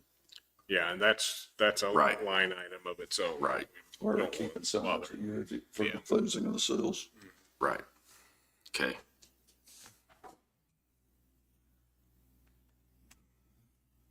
What's our timeline for when we have to be project ready with our financing for the, Oh, for your financing. I put on this sheet that I was imagining we'd be ready to bid the project out at the beginning of next year. So January of What is our 2025. timeline on our ARPA money We have to have it allocated by December. this year? We have to tell them how we're spending it. Right? That's what I thought. I believe you're correct. But I think we have a little time after that to spend it. Correct. Another, what, 2 years is it? Or I don't know. I don't remember the dates, but So we can, I would have But I zero. mean, if we were starting construction by January, we would be, Yeah, and that's, I mean, ready to bid it. I was imagining, I mean, I got no problem with bumping that up. What I guess I'd love to know by what date you got to know for sure. And then my goal would be to have it bid out before then. So you guys know, you know exactly that it's been awarded to a contractor and you know what's going to happen. what Then, the cost is. yeah. So what I had said was January of 25, we'd bid it out and then construction done January 26. Is it going to take a contractor a year to build it? No, but I'm a firm believer in giving guys ample time to get the job done, but we could go tighter. And don't you think we need the bid in before December? Bid in? The bid in before December, yeah, before we we need start, so that we know that where we sit and everything that way? I mean, that's how I feel. Yeah, I don't think we need to wait till December because But I mean, we need it in before December. right, right. We don't want to tell them we're going to allocate the money for this, is what I'm saying.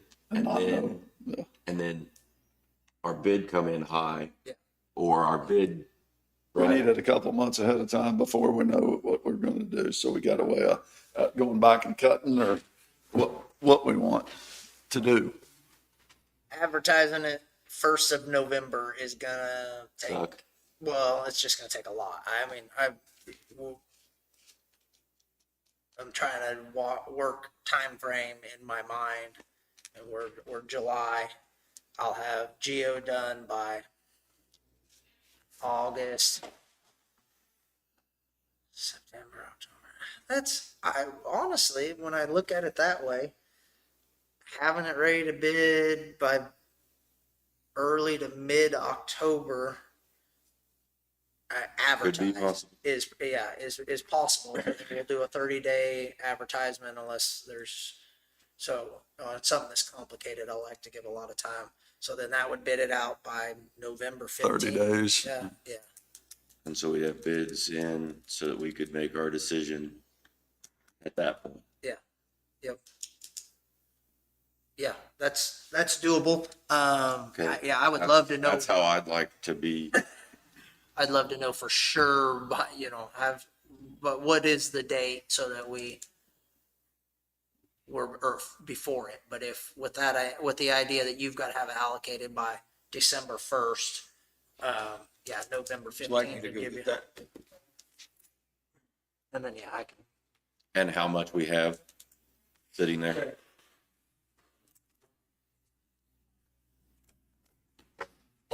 Yeah, because you were hoping that their estimated of only $1 million was, or what did they have? 1.2. 22. Yeah. Which then I came up with, by the time you throw engineering, us doing construction, testing and inspection, I was clear to 1.8, but that does have a 20% contingency in there. And I was using old numbers, so I bumped some of the pricing just to try to keep up with what I thought inflation was. So like these guys, I would always reach out to them. Once I knew what that number was for sure, I would reach out to them and say, hey, Firm up the, yeah, here's what Price. we're thinking. Yeah, what is that's kind of why the contingencies is 20%. As we get design done, that number drops to 0 by the time we bid it. It's one of those right now. We're as just those other factors are coming in on different line items. currently now we're just kind of making things up because there's been no design, so we don't really know how much concrete there is. We don't really know. Building I feel pretty good about. That's what did we wind up? We just did one that I had a contractor tell me we pretty much guaranteed $75 a square foot for almost any building like that.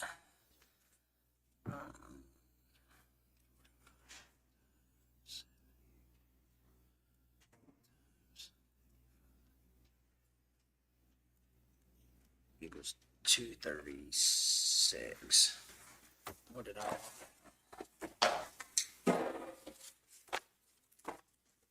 You had 175. 175. And that's, but it's a plain, this would be plain Jane, because you're not doing anything, you're not even insulating That's it. what's left to allocate in the highlight. 1231.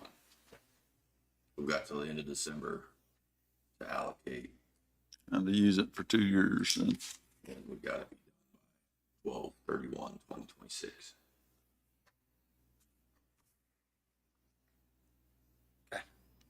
We'll still, I mean, I still would love to aim. That makes me feel better, because what we don't want is, you say we're going to give them 30 days, but Thanksgiving falls in weird, and so does Christmas. And so, there's a window in there that's pretty good time to bid, where you advertise it, November 10th, and then bid it December 10th, because contractors are sitting in their office twiddling their thumbs trying to figure out what they're going to do after Thanksgiving and before Christmas. So there's a good window in there, is a good time to bid. Generally, I try to push to let's advertise it January 2nd and bid it out February 1. But with that, I agree. Let's get it bid first. I just think we got to have the hard numbers. Yep. So we can know the wait till decision. Danny gets back next week, or to make sure that everybody's on board with it, and then we can let you know next week. I'll be on Zoom next week. All right. So, but that's fine. Yeah. And just to clarify from my point, you're handling in your contract all of these processes, the letting and all, Yes. and qualifying the bids and all that? Yes. Okay. We will give you a letter of recommendation on, we'll put together the contract documents. We'll line up bidders. And that's what's in the engineering fees. Yes. And the construction and the inspection. Yeah, and Is then- making sure it's built according to our plans. Yes. Your plans. Yep. All that is part of that fee. And again, it's all hourly. I mean, this number is, with the way a project like this works, the only way I can do it is just look at a percent of what my cost estimate was and throw a number out there and say, well, standardly, we've got a rule development chart that says if a project's, falls in between $1 million and 1.2, then charge 6.3% or whatever. Right. I use that table to come up with these fees. You're just charge us an hourly rate. Yes, yeah, per our contract. So I want to make sure that that's clear, that our contract with you guys is hourly, so we'll do the same thing. The only things that won't be hourly will be the architect fee and the MEP, mechanical engineering fee. Those, I'll just have to take whatever price they give me. And Yeah. pass along. Okay.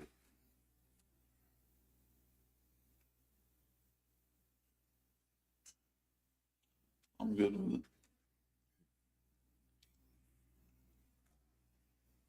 Kick it around in our heads this week.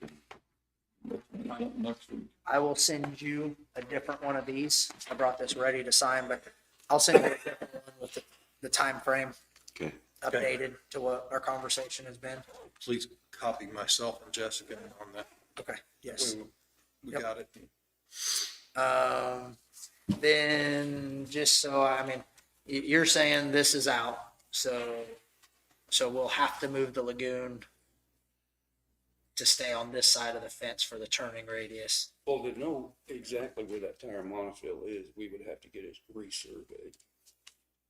But it does say, there's a semi trailer sitting there.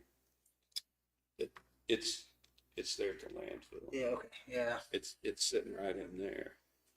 But just on the other side of that trailer is the starting of our tire monofil. I'm not sure how many it is. Well, if we're gonna redo the lagoon, and I kind of think with what I saw, now, I don't know. When I was out there, you guys had just got rained and rained and rained on. It didn't look like to me like it had overtopped. No, I've never seen that. It didn't come out. Okay, it looked like the ditch water maybe had got to it or something. But so that was why, with us pumping this much into there, I was gonna just say let's redo the lagoon. Well, in this case, we're going to slide it, so that'll help with that anyway. What's your, and we can have more conversation. I mean, the idea on the mezzanine, I like that. My one experience with the North Shop over the winter, coming out and setting trucks up. What will go wrong or can go wrong will go wrong. And if you've got a method already in place in the design for those guys to safely walk the top of that, strap it, check it, even if our trucks don't require it to begin with, eventually something will break, and then we're breaking out some unorganized, improvised method of doing something, and I'd rather have a plan in the beginning for it.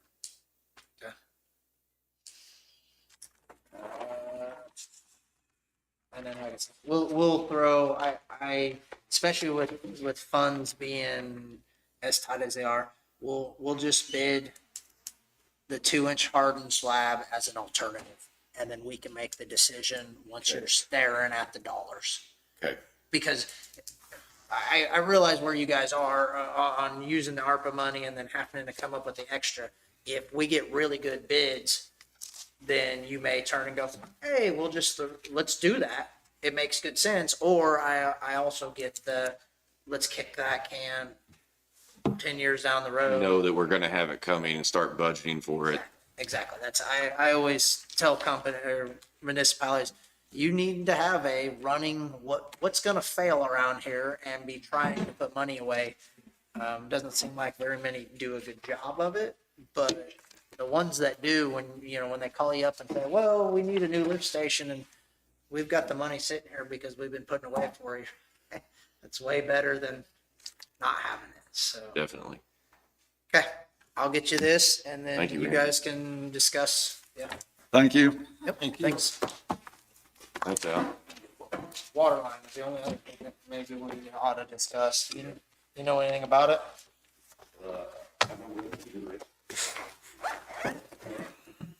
I don't have a big one. I have no. I've been contacting the rural water districts. Erica, we should be able to tell me, and I don't have very luck, but I'll continue to keep that. Worst case scenario. Well, you could probably go out. That was good timing. You did pretty Right good. on time. Thank you, sir. She care if I take this? You can have it.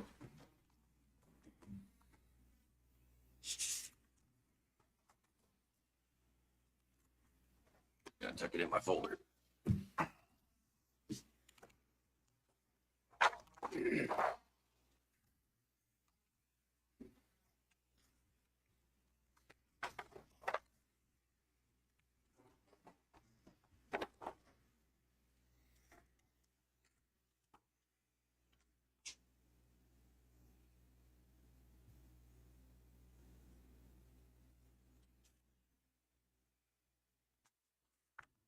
Are you guys ready for me? We're ready if you are. Well, yes, I am.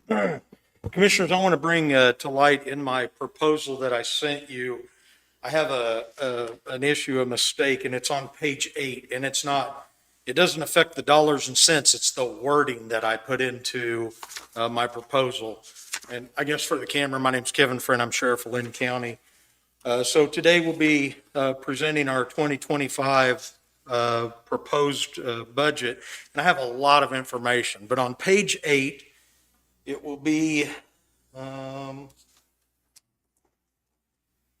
the third paragraph, and it's going to start with inmate meals and kitchen supply.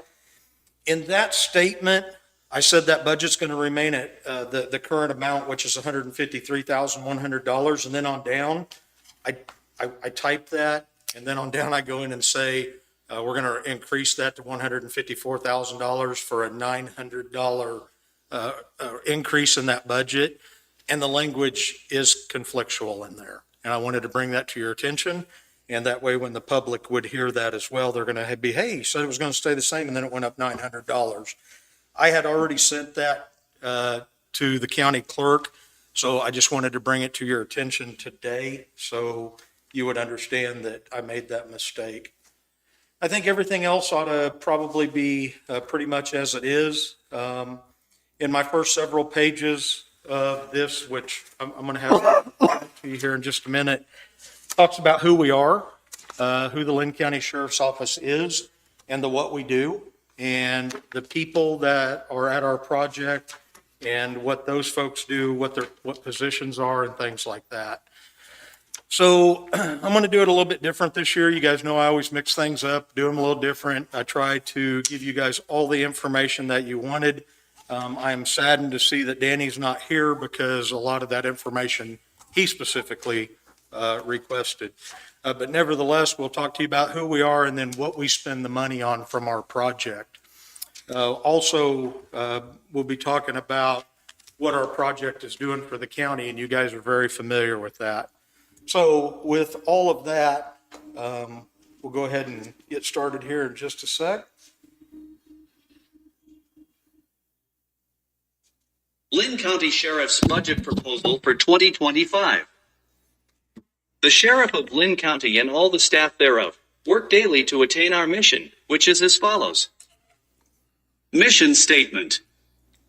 The mission of the Linn County Sheriff's Office exists to provide fair, honest, impartial, and professional public safety services to all citizens of Linn County, Kansas. We accomplish this mission by striving to do our best to support and defend the Constitution of the United States of America and the laws of the state of Kansas. We also believe that our primary obligation is to the citizens, who, by their will, allow us to serve and protect. The Linn County Sheriff's Office operates the Linn County Jail, staffed by detention officers, who are supervised by the jail administrator, a patrol division with patrol deputies and part-time deputies, supervised by sergeants, a division of school resource officers staffed by deputies who are supervised by the SRO sergeant, a detectives division staffed by detectives supervised by the detective sergeant. The Linn County Sheriff's Office operates a communications center staffed by communications officers. They are supervised by the communications supervisor. The office of the Linn County Sheriff has 2 administrative clerks, one of whom is the supervisor of the unit. The Linn County Sheriff's Office oversees court security, and that division is staffed with a bailiff sergeant and bailiff. The Linn County Sheriff's deputies patrol greater than 600 square miles to quell criminal activity and effect justice in Linn County. Deputies regularly check on citizens in need and maintain a patrol route to assure the lowest rate of burglary and theft. Deputies and dispatchers responded to 27,680 calls from May 1, 2023, to May 1, 2024, with about a 10% report rate. This number is up 2,457 calls from the previous budget year. Deputies also served 1,317 civil service papers over the past year. All deputies maintain 12-hour shift schedules and are routinely called to court for testimony for cases they are involved in. The Linn County School Resource Division is responsible for school security at all 6 educational complexes in Linn County.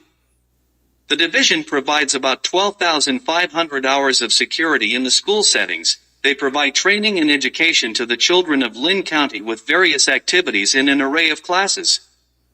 School resource deputies routinely attend ball games and special functions to provide a secure environment for our children.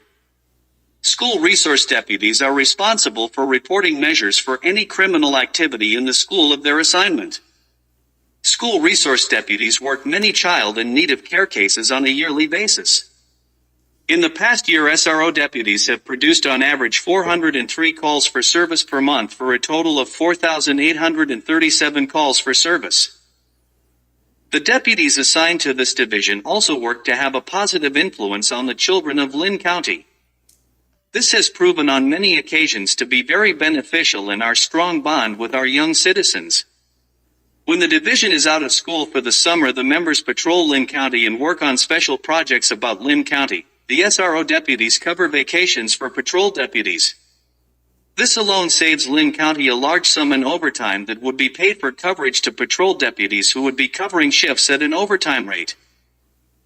The Linn County Sheriff's Communications Division is responsible for the dispatch services to the Linn County Sheriff's personnel, Linn County Fire personnel, Mound City Police, Pleasanton Police, La Signa Police, Parker Police, Lynn Valley Police, Kansas Fish and Game, and Kansas Highway Patrol assigned to Linn County.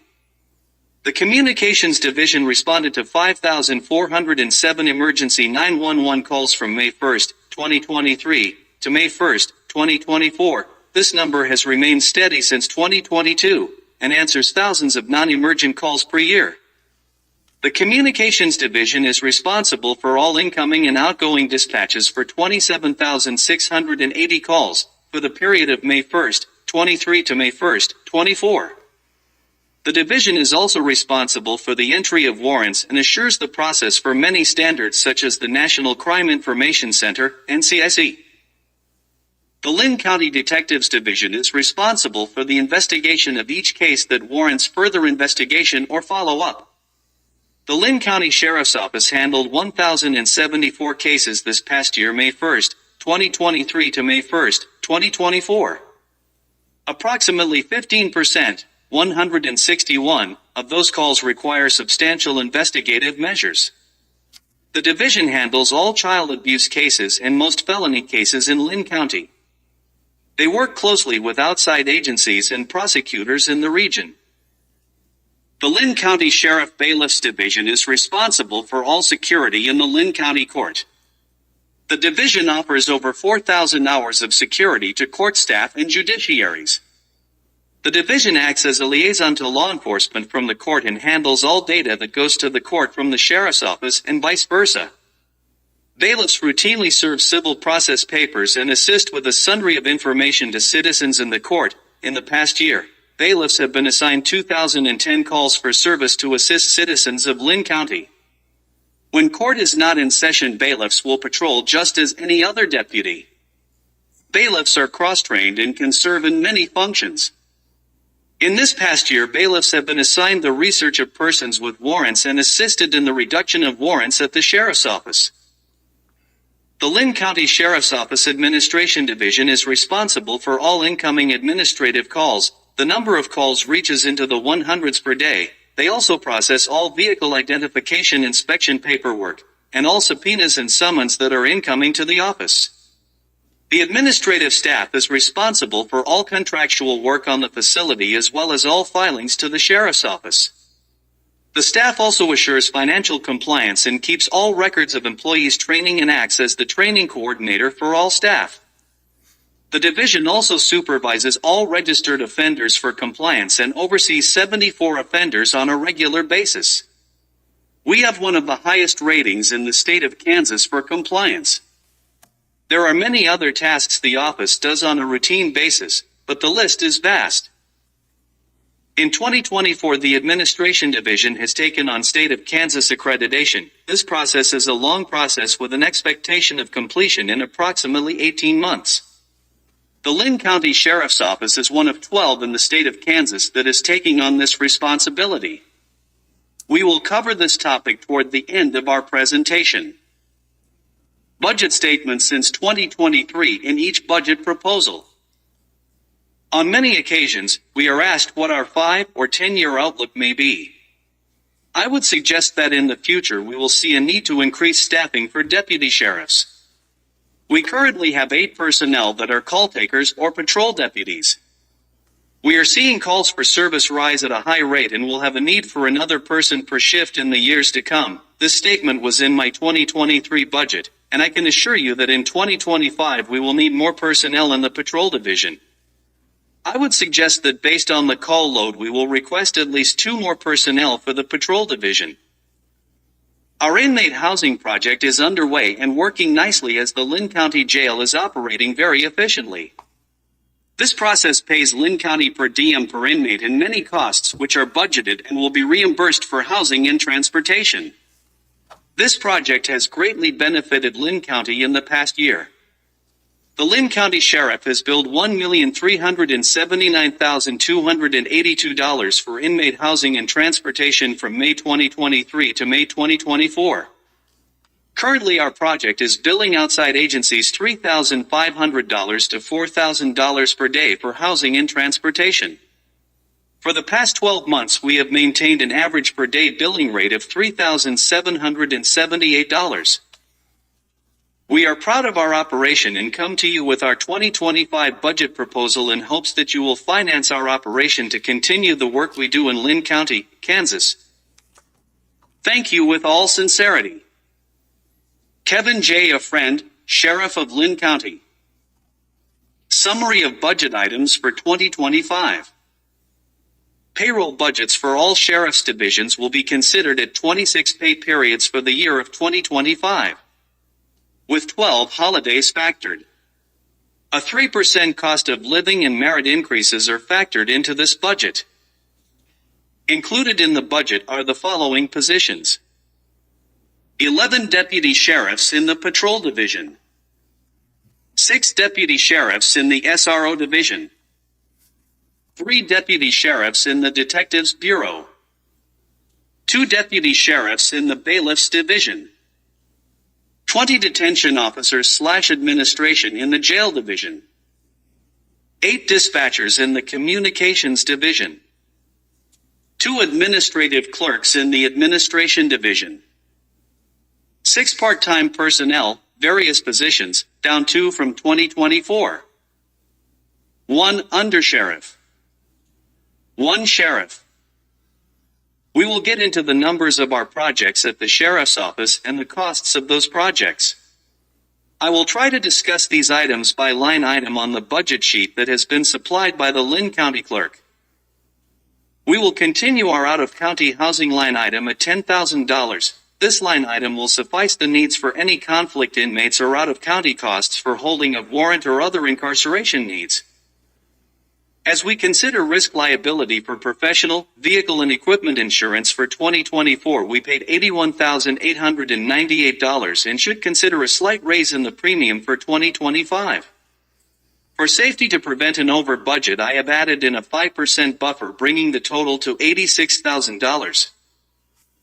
Utilities have somewhat stabilized. In 2024, we budgeted $150,000 for the Justice Center's energy, natural gas, and water. We are currently realizing a combined average expense of $12,500 per month. I have estimated a 3.5% increase, based on trends, and will ask for $155,250. Contractual expenses have risen a bit as we expected in 2023 and 2024. With this increase of utilities comes an increase in maintenance on facility appliances, such as boilers, HVAC equipment, and components within the Justice Center. The cost for maintenance for the equipment is nearly $20,000 per year to maintain good working conditions and meet compliance for annual inspections. Other contractual needs are for food service equipment such as the range hood, range, dishwashing equipment, freezer, and cooler applications. These contractual items are realized at the cost of $10,000 plus or minus per year for the kitchen and other maintenance items. Other contractual needs are in the communications division.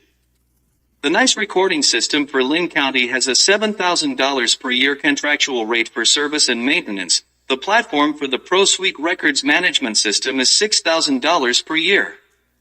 The Justice Center metal detectors for the facility has a $5,500 maintenance contract for repair and inspection. The average generator cost per year for maintenance is $5,000. In the patrol division, we have several contracts that we fund for maintenance and service. Axon is our body camera system. We pay for storage and lease of the Axon equipment. Annually, we see contract rates of $10,000 for service and storage of data. Radar services are contracted at a rate of $4,000 per year to repair and calibrate all radar equipment. In the jail, we have contracts with local repair services for items involving electrical and HVAC as well. These maintenance contracts reach the costs of $10,000 for service-related items. The jail has a service contract on the fingerprint instrument. This cost is $5,400 per year. The Guardian System contract for lease and service of the equipment is $10,200 per year. The Administration Division has contractual items such as mail services at $2,000 per year for postage equipment. Over the past 4 years, we have seen a rise in the cost of postage from 55 cents to 66 cents. We have implemented our own postage system in our office for efficiency and convenience. Our copier services are rated at $6,000 per year with 2 copiers on the contract. In 2025, we will see a rise in contractual services of approximately $40,000. The rise should consider the income from the jail services, which has risen substantially as many of the contractual needs are associated with the holding of inmates in jail contracts. We should also consider the reduction in out-of-county jail holdings, as we do not suffer at a rate of $300,000 per year, as in the years past. We have reduced this budget to the $10,000 mark. Inmate medical expenses. We have increased our number of hours of services and continue to experience savings in healthcare costs. In 2022, $194,000 was budgeted for inmate medical and treatment. In 2023, we reduced the amount of the budget to $187,117 by switching service providers. We believe this line item should remain the same and will hopefully cover the cost of nursing services, pharmacy expenses, and emergency medical treatment, covering the inmates' needs. This line item amount is based on past medical expenses, considering a per inmate cost or expectation of services provided. For the 3rd year in a row, we will not change this budget, as we are meeting our needs with the $187,117 budget. Commodities are items used daily for operations of all services in each division. We currently operate on a $120,000 commodities budget. This line item pays for items such as uniforms and equipment for patrol, bailiffs, detention, administration, detectives, and dispatchers. All items have inflated in pricing, and we have more personnel to use the commodities. This line item will see a slight increase of $5,000 for planning for 2025. This increase will possibly keep with inflation. Fuel. The cost of fuel is ever rising. We purchase approximately 2,500 gallons of gasoline per month, or 30,000 gallons per year. We also purchase diesel for generation at the facility. The budget is currently $149,700 and will remain the same for the 3rd year in a row.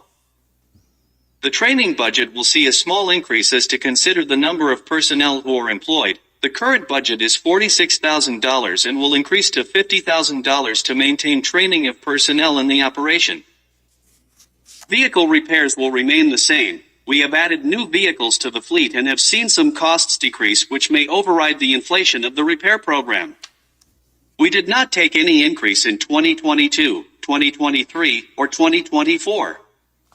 We will maintain the same budget for 2025, as the amount expended has again reduced due to a newer fleet and better equipment on the road. Inmate meals and kitchen supply will remain at $153,100 to accommodate a load of 85% of 96 inmates. This cost estimate is considering a per inmate per day rate of $6. We are seeing food costs rise, but with the Justice Center we can procure food items in bulk and stay consistent with our daily costs due to bulk purchases and new processes. This budget will see an increase of about $900 to total $154,000 to accommodate inflation. Janitorial and maintenance. Currently, $15,000 supports the services and products. This budget line provides consumable materials for the entire facility when considering cleaning, laundry, and sanitizing the facility. This line item will rise to $19,500 as product costs have risen. This amount will keep up with the inflation of the products. Inmate transportation has risen at the Linn County Sheriff's Office. However, we are reimbursed many of our transport expenses as we receive payment for these services. In 2023 and 2024, we have budgeted $25,000 for the project. On average, we collect $3,500 per month in transport fees that are paid back into the general fund. This budget is a wash due to transportation for the Marshals program. We must simply have it to fund the project. Inmate supplies have remained steady. $25,000 was budgeted for 2022, 2023, and 2024. We will not increase the budget for 2025. This is due to the existence of the commissary fund. The commissary fund provides all apparel items for the inmates, as well as many consumables and all indigent inmates' needs. In all, commodities should rise to the level of approximately $602,200 from $591,800 only due to inflation of items such as jail food, cleaning supply, and a rise in staff numbers from 2024. Capital outlay has been at the level of $146,000 for 2021, 2022, 2023, and 2024 and will see a slight rise in 2025. This line item is used for the upgrade of consumable equipment at the Sheriff's Office, primarily vehicles. With the prices of vehicles and equipment to outfit them, we will move this line item to $152,000 for a $6,000 increase. The total 2025 budget, if approved as presented, would increase by 5.04%.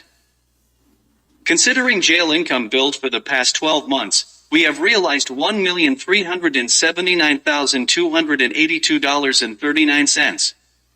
This is nearly $80,000 over the projected amount that was considered in 2024, which was $1.3 million as estimated in 2024 budgeting.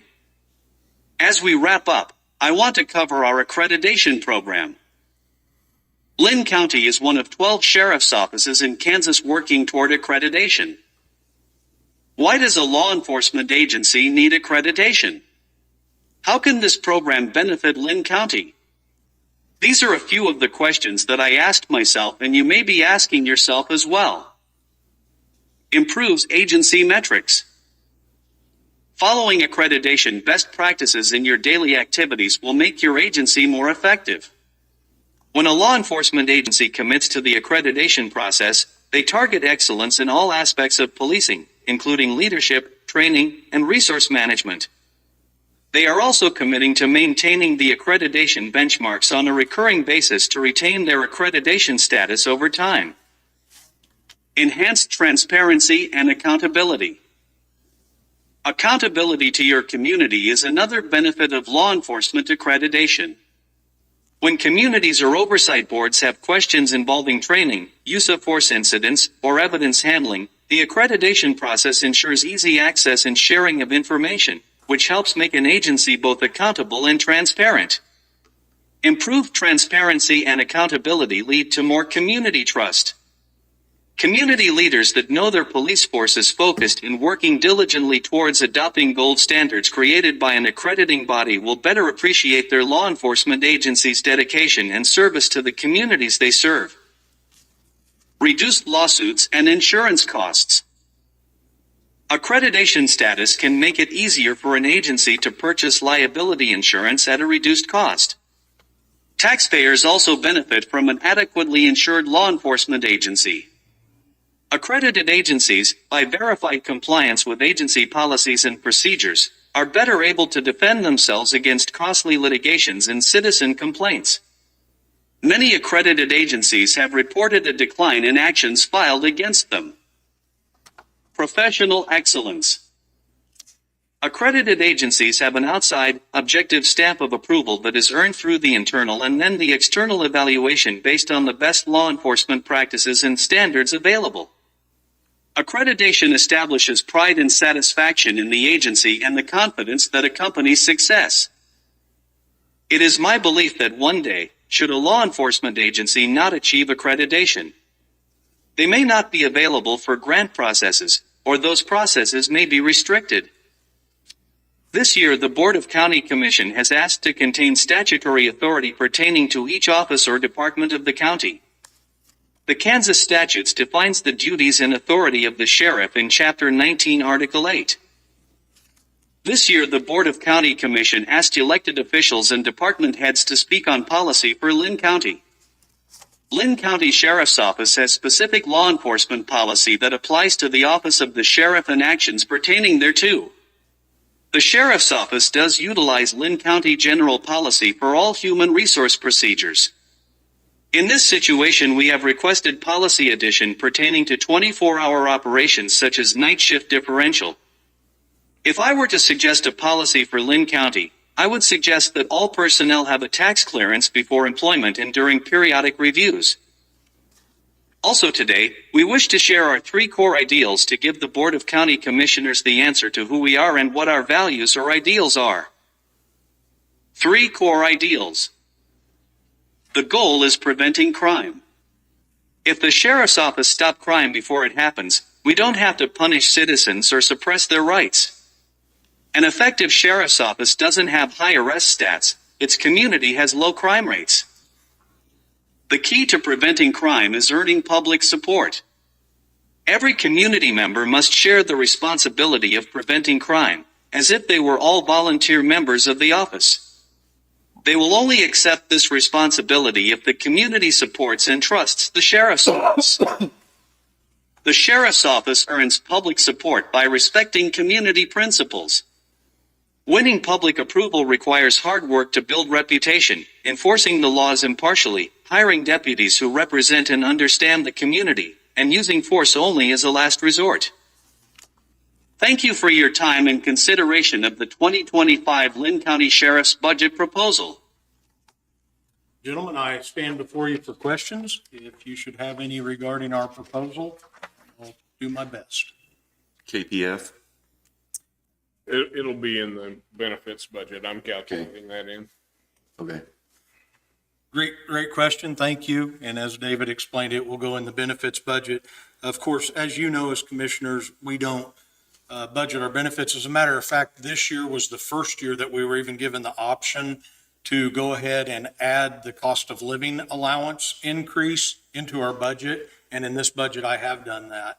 And one thing I would say, with a 5.0% increase, should this budget be approved or tentatively approved, as it may be or may not be today, that 3% increase to the employee compensation is already within this budget. So in past budgets, what I would suggest, if we remember last year's budget, we were at about an 8.90% increase in that budget.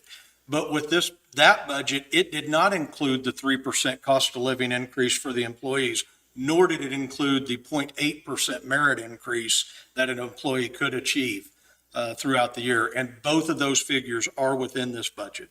Okay. So if we were to extract that, I guess to say we're probably looking at somewhere around 3.5%, 4% budget increase with this year.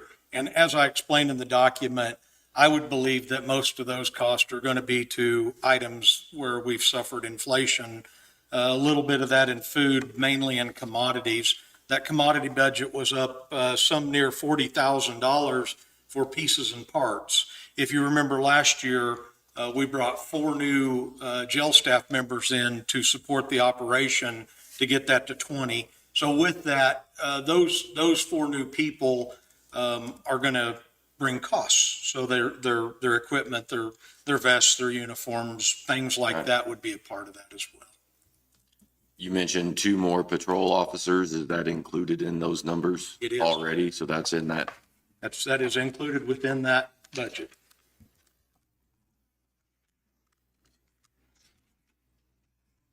What is your suggestion on the personnel tax clearance? Sure, thank you. I appreciate you asking. So what my thought process is behind that, Commissioner Johnson, is that when an employee would be onboarded into employment with Linn County, it would be rather simple. We would require that individual to meet with the county treasurer, and the county treasurer would sign off on a document that would say they don't owe any taxes. Their taxes are paid.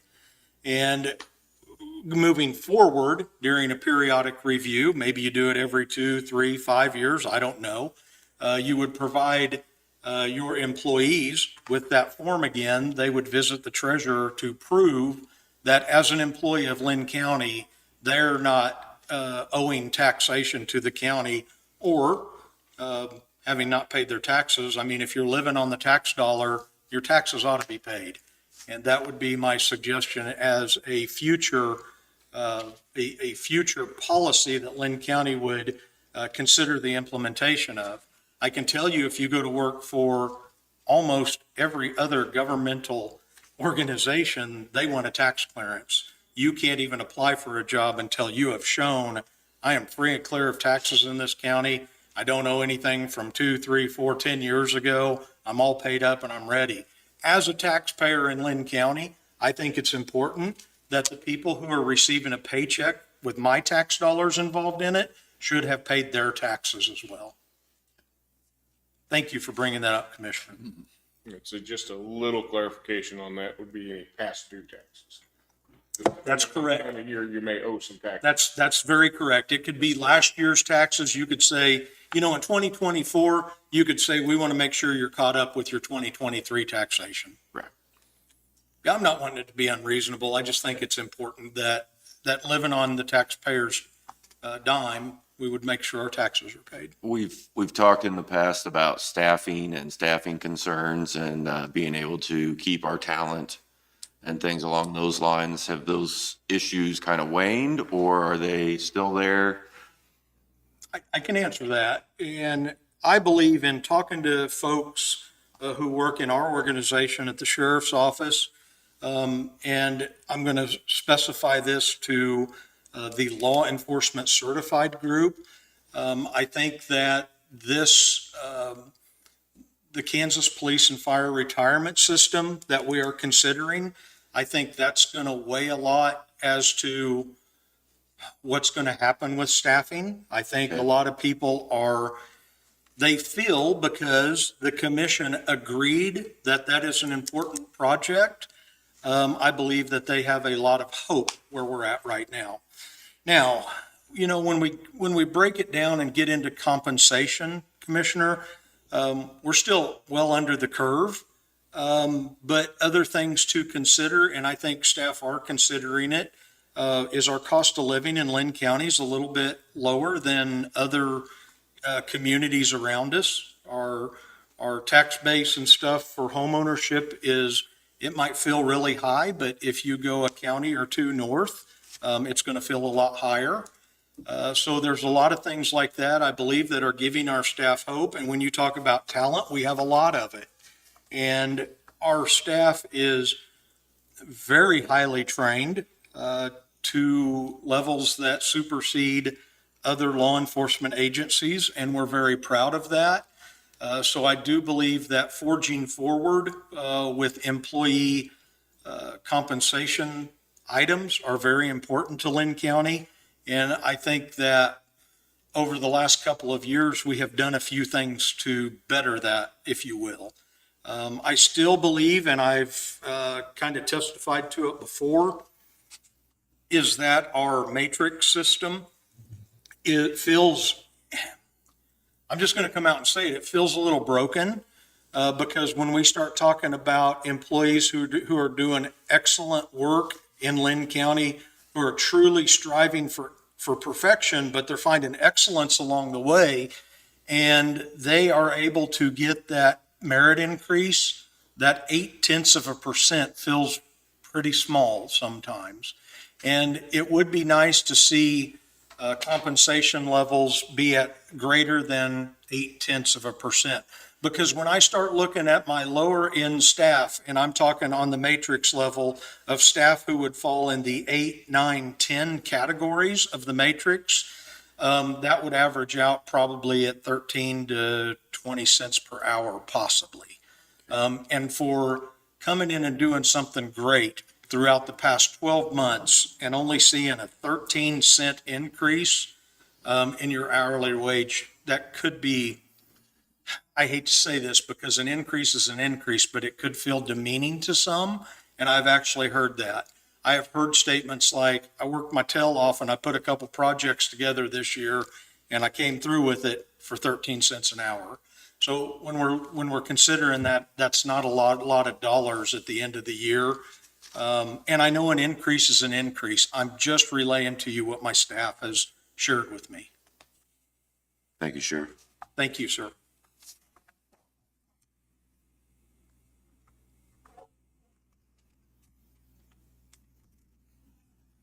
He's not there, is he? No. You have any other questions, Jason? I don't.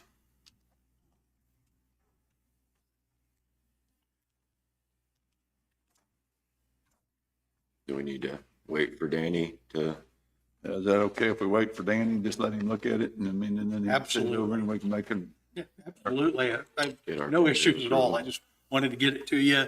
I appreciate it. I feel like our increase is minimal, and my deal is, commissioners, is I will not be here for this budget. I will be 13 days and 2 hours into this budget, and this will be for the next player.